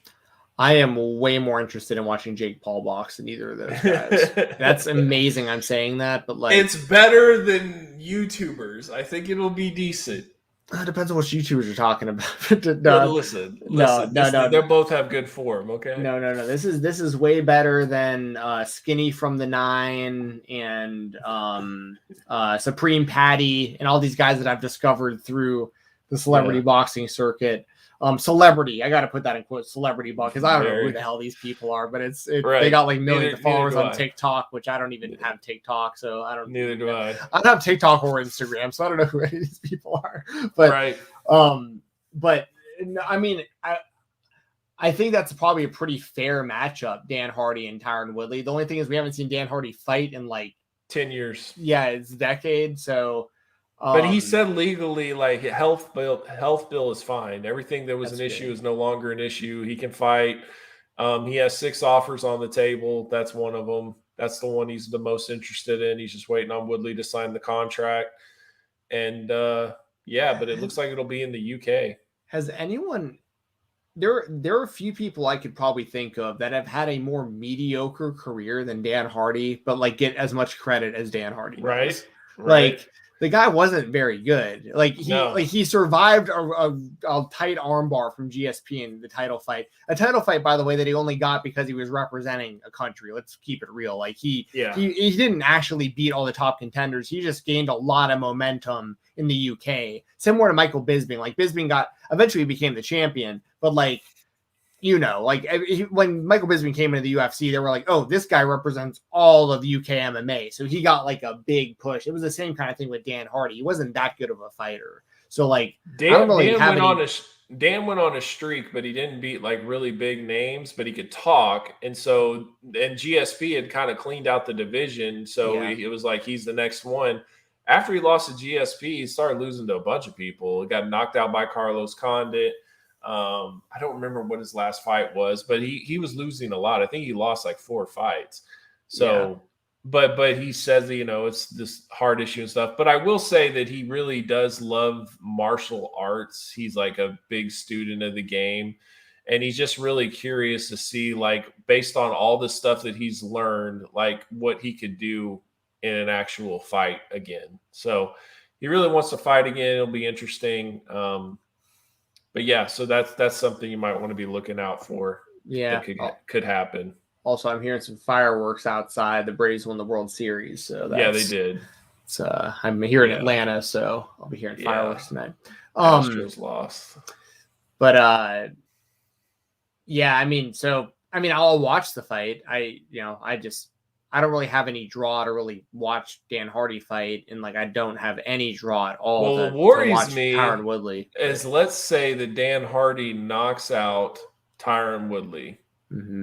That's got Jake Paul written all over it. Yeah, but I feel like Jake is like above that now. As like crazy as it is to say that, like I don't think Jake Paul would even know who Dan Hardy is. Like even if he beat Tyron Woodley, he'd be like, at this point, if you're Jake Paul, especially if you like starch Tommy Fury, like not even if you don't just beat him, like you go in there and knock him out. Like he's going to be looking at either like a Nate Diaz. Let's think of that, right? The next fight is Nate Diaz. Yeah, well, that's what I'm saying is like it's going to be Nate Diaz or someone else in that realm of like really, really popular MMA fighter, but also really, really good boxer. Or it's going to be that or like an actual legitimately good boxer, not like a Tommy Fury who barely got past his last opponent who nobody knew about. Well, he didn't barely pass him. He beat him decisively, but it was like not that impressive, and it was a nobody. But yes, what you're getting at is Nate Diaz has 1 fight left on his UFC contract, and if I'm Nate Diaz, I have no intention of re-signing with them because I'm going and making a bag over there in celebrity boxing. Totally. Yeah, but I think you could make a bag and then come back and fight Conor if you wanted to, but at least you have that freedom to where you can at least do something. And because like if he goes out there and he knocks out Jake Paul, his value is so much higher regardless. And then he can go back and fight Conor in the UFC and make a ton of money. So but he has to hit the market. But I'm telling you, his next fight is going to be against Chimaev. That's 100%. What the UFC is. That's what the UFC is going to want for sure. 100%. Speaking of, like, I probably take Chimaev. Like, that dude looks like a freaking I think he'll kill Nate. I think he'll kill Nate. Do you think he could beat Usman? Like, I'm really starting to think this guy might. I think he absolutely could. When I watch it, it's not that I think he necessarily could. I think that him and Usman are going to have like a big rivalry. Like, I think they're going to fight like 3 times. Like, I think it's going to be one of those type things where it's like, no matter what, these guys are destined to be in like a rivalry. Just Usman's got to get past Colby. But like the level, like to face a Colby Covington, no offense to Colby, but like to go from that to facing Chimaev, I think it's just it's a different animal, man. I think these dudes are built different. I really do. Like Chimaev hasn't even really been hit yet. He's just killing people. I think he's been hit 2 times in like 4 UFC fights. Right, and he's just laughing at you. Like literally picking people up and giggling as he like carries you to the corner and starts talking to Dana. He might need some PR classes, like I murder you, I murder everyone, I smash, I kill. I think people understand what he's trying to. I get it. Yeah. But it's weird, dude, because like if you go like his Instagram is like 2.8 million followers. Like there's something. Yes, really? There's something about like when word gets out that you're like a freak great fighter. It doesn't matter if you speak the language. It doesn't matter what you become a draw just based on that. I think Fedor had that, right? I think Anderson got that. Like it just once word gets out that like you're just this freak, athletic, crazy UFC fighter or MMA fighter, like I think it just changes the game for you. And he's got that. He's got that buzz. He does, and he's packing it up in the ring. I mean, in the cage. To me, if Nate says no, Vicente Luque. Yep. Vicente When even Luque that's Chimaev. And if he beats Vicente Luque, I give him Usman. Just right off the bat. Just go for it. Wait, are you talking about Chimaev? Yes. Or Nate? Okay, because I can see him fight either of those. No, but guys. I'm saying if Nate says no to Chimaev, then I'm doing Chimaev and I'm doing Chimaev and Vicente Luque. Yeah, I mean, Nate can fight Tony Ferguson, and then we can say goodbye. I've heard Michael Chiesa and Neil Magny being thrown around too as possible opponents for Chimaev. Good luck. Yeah, no, I agree. Like Chimaev looks like an animal. And then speaking of, you brought up Fedor. He knocked out Timothy Johnson in the first round. A couple last weekend or whatever. I still want to see him in the UFC like one time, just for the sake of seeing it. But like, Dana seems so bitter about that though. Like it's never gonna happen. Well, he's pissed. I mean, we all know the story. M1 Global screwed that up royally. Like they were gonna give him money that he could have retired off of to fight Brock Lesnar in Dallas. And I love Dana. He's like, I woke up to get a deal done. I woke up that morning and I knew I was getting the deal done, and we didn't get the deal done. Yeah. All that's so mad. And Fedor's not even with that M1 promotion or any of that. So like he would be way more easy to deal with at this point, but then now there's hurt feelings and bitterness and whatever. But I mean, even if he won, like who would you give him in the UFC? Well, that's the thing. Like I don't know. I think if you're the UFC, want to give him Ngannou? Well, I think Dana would. Like Dana would want to give him the best guy available, but I mean, maybe you run back him on Arlovsky or something, like just for like, that makes more. But like, I mean, give him Surreal. I think Surreal would beat his ass. But imagine Fedor comes in and just smokes Surreal God. It would be so nasty. The legend would just be huge. Yeah. Also, so as far as I'll just really quickly, I'll just throw this out, and then we'll do some quick predictions for this weekend. Yeah. But obviously, like shout out Petr Yan, had a great fight against Corey Sandhagen. Hold on a second, but real quick about Petr Yan. Like, he's great, right? But like when you watch him, nothing overly stands out to me. Like he has good boxing, but he's not like this freakish athlete. He doesn't have like freakish speed. He's just one of those guys that like by the mid-second round, third round, he's figured you out, and then he just beats the living piss out of you till you're done. But like it's not like this, like you look at him, just eye test immediately, like, oh yeah, that's the guy. Like he's just like a grinder. He's just kind of like Volkanovski. Yeah. Like, both of those guys, same kind of thing. They're not like overly like they're both really, really good strikers, obviously, but like they're just really tough and can. When they get you in the deep waters, they're just never going to get tired. Their power never wanes or anything like that. And like the difference with him and Sandhagen was just like Sandhagen just doesn't have the power that he has. Like at the end of the day, like Sandhagen was able to touch him. He was able to be like a pest to him. He was able to move around and kind of dominate cruising for a little bit. But at the end of the day, he just doesn't have the power. Yeah. Yep. So Yan, new interim champion. They got to run back him and Sterling when Sterling's ready. I want to see him and TJ.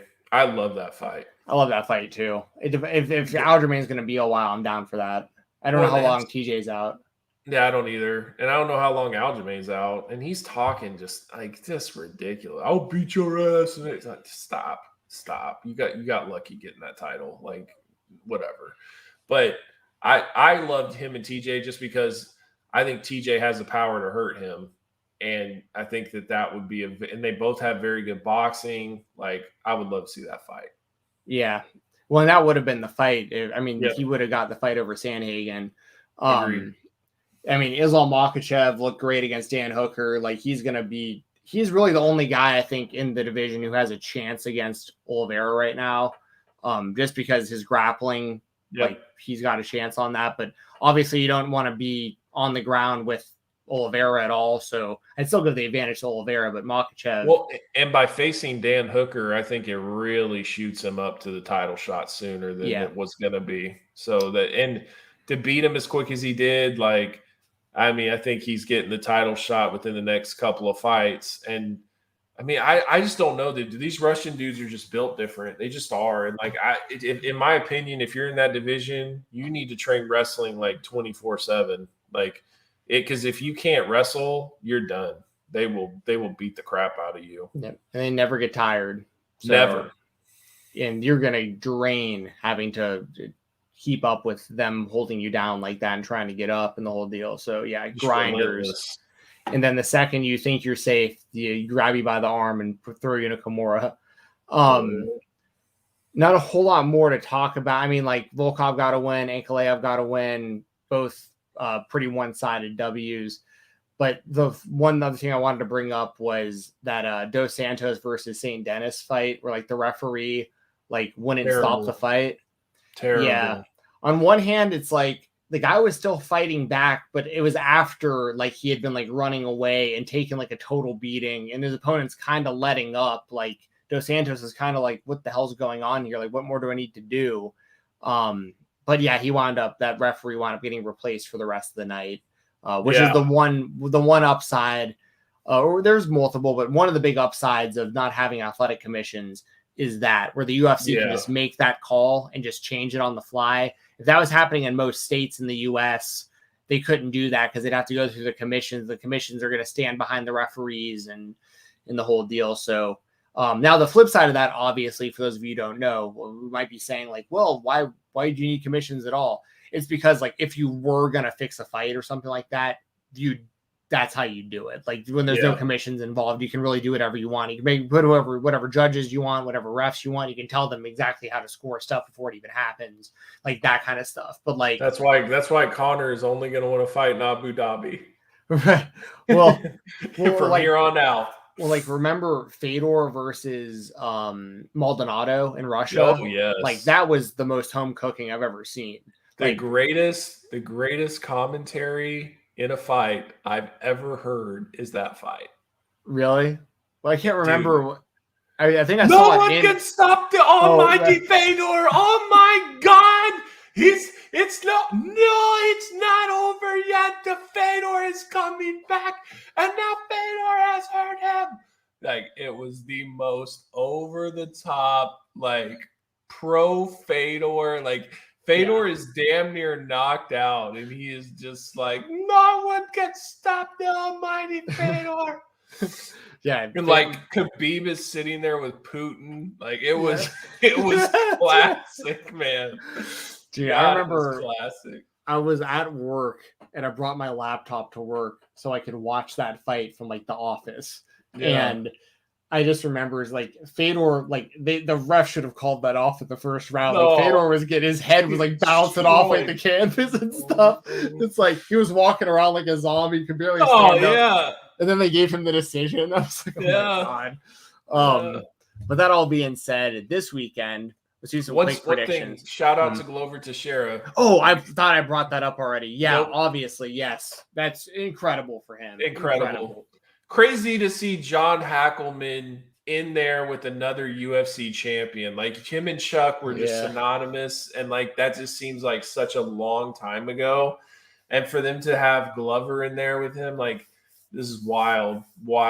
But it's like I really feel like the takedown really threw Jan off his game, right? And then in the second round, it's like, okay, we're back to standing. I've got this. And then he got hurt by a punch. And then after that, it was just like, takedown again. All of a sudden, I'm flattened out, and it's over. So he tapped immediately. Like he really felt like he was off his game. Like I feel like you would have thought that like he had no experience. Like Glover seemed like he just had so much more experience. He was so much more calm. He just fought his fight. Like it was really impressive. Yeah. I remember years back when John Jones was, still the champion. And this was like before he fought guys like Anthony Smith and Dominic Reyes and Thiago Santos and those guys. I remember even back then, because I know obviously him and Glover had fought years before that. But I remember even back then, a few years ago, that John Jones in a lot of these interviews he would do, he'd be like, yeah, I just don't really see like much of a challenge to stay in this division. Like, Anthony Smith, I don't really like Dominic Reyes. Like he never really, but the one guy he'd always bring up, be like, I'd fight Glover though.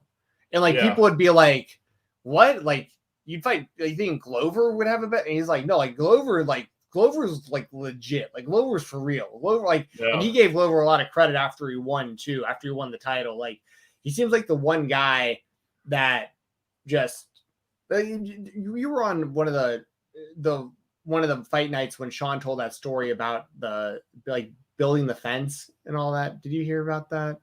I don't think so. I'm going to mess the story up, but it was something along the lines of, I think it was Showdown Joe, a guy who used to work for Fightful. He was doing like a post-fight interview or something like along those lines with Glover Teixeira years ago. And he like asked Glover like how he was doing or something in general. And Glover answered, he's like the most, like, the nicest guy in the world, apparently. And the Glover like asked him, like, what are you doing? And he's like, oh, like after this, I have to go like build this fence. And Glover's like, no. We have to go build that fence. And like Glover like went with like this like random like journalist like to go help him in like his everyday life just because like, you know, I probably butchered the story, but it was something along those lines. So Glover, cool. Yeah, Glover just seems like a great dude. The whole MMA community is behind him. His journey to get to the title, his journey to get into the UFC before, like we were mentioning, when he was training with Chuck and everyone's calling him like the Mike Tyson of MMA and all this stuff. And the fact that he did it, I mean, I'm super, super, super happy. And I feel like you got to do him versus Yuri Prochazka next. I think that's an awesome title fight. I do think it's kind of weird though, right? Because I really feel like Glover, he wanted to win, but I really feel like mentally he was ready to be, that was his last fight. Right. And like, I think that was part of his like overwhelming, I don't know what to say. Like, it was like, he was almost ready to kind of close that door, and now he's champ. So I do think it'll be interesting to see what happens there. But yeah, I'm all for that fight. And like, to me, he kind of was the Chimaev of the division, and that's why they put him in there with Rampage on his last fight of his contract, because they put that on there on a Fox show in Chicago, and I didn't know much about him, and I had never really seen someone just stand up with Rampage and just win every round. And like, that's basically what Glover did. So that was like my introduction to him, really. And I mean, the guy's been around a long time. It's really an incredible story. 42 years old, definitely gave me Randy Couture vibes. And it was just weird. Like when he did it, when Jan tapped, it was just like a kind of a surreal moment that you kind of just had to be like, wow, he's champ. Like, he did it. So very cool moment. It's why people love the sport. You just never know who's going to win. And guys that's one thing, like in boxing, when guys go on a losing streak, like usually it's the end of their career. And in MMA, like there's so many different resurgence that happen a lot of times, and it makes the sport so great. And Glover did it completely on merit also. He lost a few like here and there after the Jones fight, and then beat like 5 contenders in a row to get to title shot. I mean, like there wasn't any preferential treatment. In fact, the opposite for him. He had to wait for the super fight with Izzy in Blachowicz. Like he got looked over for that and everything. Like it's not a case of like a legend coming back for like a one-off fight or someone just getting a big fight because of their name. Like he legitimately worked his way all the way back up the rankings to get that title shot. Completely deserved it. So as a guy who like, I'm big on Blachowicz, like, you know, I'm super happy for Glover Teixeira. So that was really cool. And then this weekend, and we're running out of time, but let's get some predictions out there. Just quick predictions for some of these, and then like the bigger fights. I'll just I'll throw out one from the prelims. Ali Quinta and Bobby Green. Who you got in that one? Yeah, I'm interested on this because Ali Quinta is the underdog, and I don't necessarily think he should be. I'm surprised to hear that, actually. Just because of inactivity, maybe? I don't know. But yeah, because Bobby Green's fought a lot recently. Yeah. But I'm thinking Ali Quinta, honestly. I think he'll win the fight. Yeah, I rarely pick against Bobby Green because I like the guy, and like he always brings it too. But exciting fighter. Yeah, I got to go with Ali Quinta as well. As far as like the main card, the real interesting Frankie Edgar and Marlon Vera. That's a big fight at bantamweight. I got to go with Cheeto. Yeah, I'm gonna go Frankie, but it's because it's Frankie. Like Man, that Sandhagen knockout in seconds, though. Like, I yeah. just feel like he's not the same anymore. But he still was like, who did he beat like right before that though? Because he did have like a quality. Was it Munoz? Yeah, Pedro Munoz. It was a really close fight, split decision. I don't know. Frankie's he's just a guy that I just really he's like Arlovsky. I really don't know. I think he'll be fired up to fight New York too. Yeah, that's true. Same with Iaquinta. I hadn't figured that in. Shane Burgos and Billy Corantillo. Shane Burgos is about who that is, but I know Shane Burgos. I was at his last fight when he faced Edson Barbosa, and he had that weird like just my body gives out and I fall down moment. So I don't know, but I think the guy has a pretty good record that Shane's fighting. I mean, this seems like a fight that Shane's supposed to win, but I don't know much about his opponent. Yeah, he does have a really good record. But yeah, even though Burgos has lost his last 2 fights, it was to Josh Emmett and Edson Barbosa, who are both badass fighters. So yeah, I'm going to take Burgos just because I know more about him. But then like the big fights on this one, Justin Gaethje and Michael Chandler. I mean, this is literally like the best fight that either guy could have right now. Like it's perfect matchmaking. I'm going Gaethje. I think he has more power, and I think he has more ways to win. But obviously Michael Chandler's game, and he's got power in his hands, and they both have good wrestling. So it seems like a pretty damn even matchup. But I'm taking Gaethje. What about you? I honestly don't see any way Michael Chandler wins this fight. I think Gaethje's just a terrible matchup for him. I think it's a great fight, though, and I think that it'll definitely be a war as long as it lasts. I could see Chandler rocking Gaethje kind of like he rocked Oliveira to where it looks like he's going to win, but Gaethje will survive, and then Gaethje will finish him off. Like, I'm a fan of both guys, so I love the fight. It's a fan fight, but I think Gaethje's going to win. Yeah, so we both got Gaethje there. That's a hell of a matchup, though. It is. You got Rose Namajunas defending the Women's Strawweight Championship in a rematch against Weili Zhang Weili, however you want to say it. I like Weili a lot. I got to see her versus Yanni and Jacek live. I think that's the best women's fight of all time. Right. So I got a lot of love for her. But Rose, I mean, she came in, she won that title by, the way that she won the title, and, she put it all together. It's hard. It's real hard to pick against Rose, in my opinion, right now. Who do you have in this one? So here's the thing. I heard a statistic too that was like the person that's lost the fight and gets an immediate rematch, it's like 90% they don't win. So like the person who lost the first fight will also lose the second fight? Yeah, like 90% chance they're going to lose the second fight.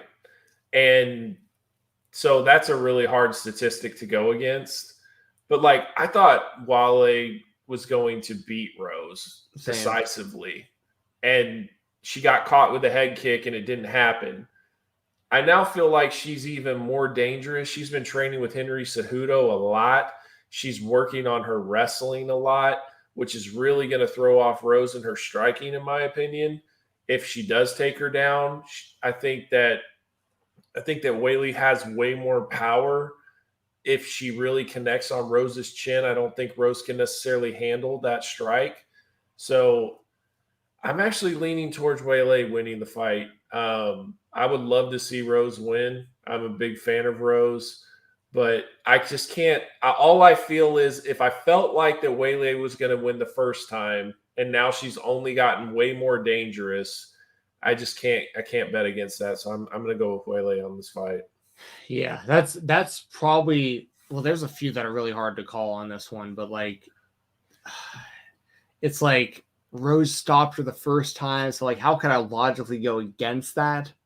But it's like was it a stop or was it just like a freak kick that like, if they are in a war, can Rose handle that? You know what I mean? I think if they're in a war, this gets into deep water in a championship rounds, I think Weili has definitely got the advantage. Yeah. So I'm actually going to go with you. I'm going to take John Weili as well. I'm going to say she wins the title back. I think if Rose wins this, it really solidifies her as one of the top. Yeah. And then you also have Joanna and Jacek, who's like always going to be looming there in that mix. Yes. Which is pretty cool because I mean she's a badass fighter. Jan Jacek's at the point now in her career where like she's living the life, so like she's probably only going to take title fights at this point. So she's either going to like from what I heard in the Ariel interview, like she'll take title fights or she'll take like a number 1 or number 2 contender. Like she'll take one of those fights as well. But like if you're just going to give her like number 5 or number 6, like she's not interested in that. Yep. Well, she's earned that. I agree. Then the main event, another big rematch. Kamaru Usman defending the welterweight championship against Colby Covington. I'll give my prediction first, real quick. I'm taking Colby. I'm taking Colby. Wow, I didn't expect that. I think Usman has more power in his hands. I think Usman is. But here's the thing: if we actually see some wrestling in this one between the two, I think it's going to be a lot more even. When it comes to the grappling. And I think Colby has his back against the corner right now. Where like, if you get beat by Usman again, like you have to eat so much crow over that. Like you've made all the excuses in the world for losing the first fight. And like a lot of those excuses are BS.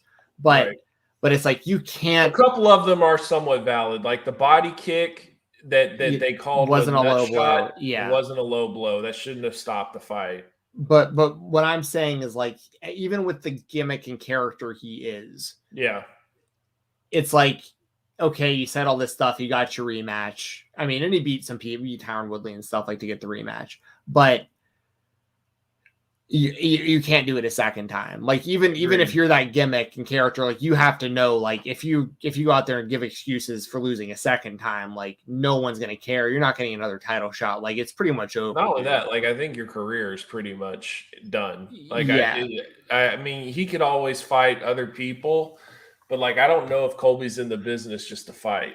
Like I think Colby's in the business to try to become champion. Yeah, well, and it's also interesting too because like if Colby does win, they got to run a trilogy. So like, they're gonna they do all this again, and who knows? But like, I just feel like Colby just has to be in this position where like he has to know all these things, and he's got to be super motivated. He's probably training better than he's ever trained before. It's just I don't think he has the same knockout power. What's gonna be messed up is if Colby wins, he's gonna get Chimaev. You think they'll do that first? They'll be like, "Oh, let's just get this out of the way," and then Usman will fight. And then, like, Usman never even gets a chance to fight him because, and like, we would already knew he was a killer, but like, Colby's the one that gets introduced to him, and it's just like total destruction. Yeah, that'd be really funny if it played out like that. But yeah, I'm gonna take Colby. I think that Usman is the smarter pick between the two, but I think given the circumstances, like Colby's got to know it's pretty much like you said, his career's pretty much on the line here. Like he could fight lower ranked people and stuff, but like he's never going to be in this position again in his career unless he wins this fight. So we did get a super chat from Dirty that we didn't go over because it was MMA related, but he said who would win between Izzy and Colby at 185. Colby grappling. That would be interesting. Would Colby move to 185? They don't have a lot of contenders. And Izzy and Colby would be a huge seller. Like Colby could definitely talk his way into that fight, and his grappling could really be a problem for Izzy. So that's basically what Chael Sonnen did. Also moved up in weight and just kept talking and got title fights. Right. So I mean that makes sense too. So if he did lose, he would maybe move up to fight Izzy. So I think that would be interesting. Yeah, I do too. I mean, like I said, I would take Colby in that one just because I think if he got a hold of him, Izzy would be pretty screwed on the ground, I think. Yeah. But Izzy's striking is on a completely different planet than Colby's is. And it's going to start standing. I would have to kind of see what happens this week. This is weird too, right? Because the last time they fought, there had been so much buildup, and like every press conference we'd hear from them, and then there would be all these interviews. It's been pretty quiet. Like they're going to have their press conference, I think Thursday, and then that's going to really get the vibe going of okay, we got to fight. But I thought the trailer that they showed on that UFC was fire. Like this fight is awesome. I can't wait for this fight. I'm picking Usman. I think he just has too much power. I think that Colby will eventually get caught. And there's weird things like Colby doesn't want to admit that he got his jaw broken. He keeps saying, I didn't get my jaw broken. Dude, you went away for a long time because you had jaw surgery. Like, everybody knows that. And yet, like, he wants to act like that never happened. So to me, it's like you're not really embracing the fact that you did lose that fight. And really Usman had a broken hand too that no one talks about. It really reminds me of Wilder and Fury. Like, that's what it kind of reminds me of. Like, Wilder's a lot of excuses, not really willing to admit that you lost the fight. And I just think that they're going to go to war. And I really feel like Usman is going to be motivated to put him away early. And that'll make it interesting. But this is probably one of the most anticipated fights of the year for me. Like, I'm really looking forward to this fight. This fight is a huge, huge fight. Yeah, I'm looking forward to it. It's going to be interesting with Usman having two good hands too. Like, he really only had usage of one hand last time. So yeah, we'll see. I just got to go with Colby because I just feel like he's got to know the position he's in with this. But yeah, but Usman, we could absolutely see new champions in this show. Well, and Usman, I don't want to take anything away from Usman. He's looked. I mean, I do the rankings with another guy named Colby, for Fightful. We do them every week, and we have Usman ranked as number 1 pound for pound. Like, I really feel like Usman is the best fighter in the world right now. And what he did to Gilbert Burns, knocking him out and everything, and Masvidal, and it's like, Usman is very, very impressive. I just feel like outside of maybe Chimaev, because we just haven't seen Chimaev fight like the best guys yet, but like Chimaev aside, I think Covington's the only person at welterweight that can beat Usman stylistically. So, like, if anyone's going to do it, this is it. Outside of maybe Chimaev. And that plays a little factor into my thinking too. Whether that's fair or not, it's like, well, it's almost like it's a little too boring just to keep choosing Usman for me. It's like, well, if anyone has a chance, it's Colby. So I'm going to go with Colby. I will say this. I think Colby's the most legit threat to his title both times that he's gotten the fight. Like, way more of a threat than Masvidal, way more of a threat than even Gilbert Burns. Like, I feel like Colby really, like, that fight, people forget that thing was 2-2 going into the 5th. Like, and Colby lost in the end, but his cardio is ridiculous. His volume is insane. His pace is insane. It's going to be a great fight. It's one of Dana White's favorite fights of the whole entire company, like, since he's ever been a part of the UFC, and we're going to see the rematch. So I think it's a fantastic fight. And it was all stand up last time. Like, I feel like, maybe they grapple some too. I mean, maybe they mix it up a little bit because they're not the two best strikers in the division. Like, it was a lot of fun to watch them just throwing down though. I mean, that fight totally ruled. Yes. I love their first fight, and I think it also really helped people open their eyes to Usman. Because before it was like, boring fighter, just holds people, blah, blah, blah. But, like, he stood there with Colby the entire time, and then he finished him in the 5th. Like, people were like, oh, wow. And then all of a sudden he finishes Gilbert Burns and he finishes Masvidal. Like, he's now in that pound-for-pound best fighter in the world rankings. Like, he's at his peak right now. But I feel like Colby is a very motivated guy that wants to be champion very, very, very much, and we'll see what happens. Yeah. Well, that's all I've got. I'm looking forward to the fights. Make sure to watch that Fightful Fight Night. Me and Doug, you'll be with me on there, right, Doug? You should be. So this Saturday, it'll be me, Doug. I'm sure Rob Wilkins will be there, and then Sean Ross Sapp usually joins us if he's free. So we'll be watching UFC 268. So join us, watch along with us, Fightful.com, or it'll be on Fightful.com as well, but you should have youtube.com/Fightful for Fightful Fight Night for UFC 268. And make sure to listen to the Fightful Select Weekender podcast on Sundays when I talk about indie wrestling every week. Yeah, and next week we got Full Gear, so we'll be able to really hit the Full Gear card hard and go over all that, and really see what's happening. I'm sure by that time we'll all be really pumped for the show. And yeah, just follow us, like this video if you can. Please subscribe, follow us on Twitter, and we'll see you guys next week. Thanks for everybody that did the super chats. Really appreciate it. And catch y'all later. Skull Vikings. Go Cowboys.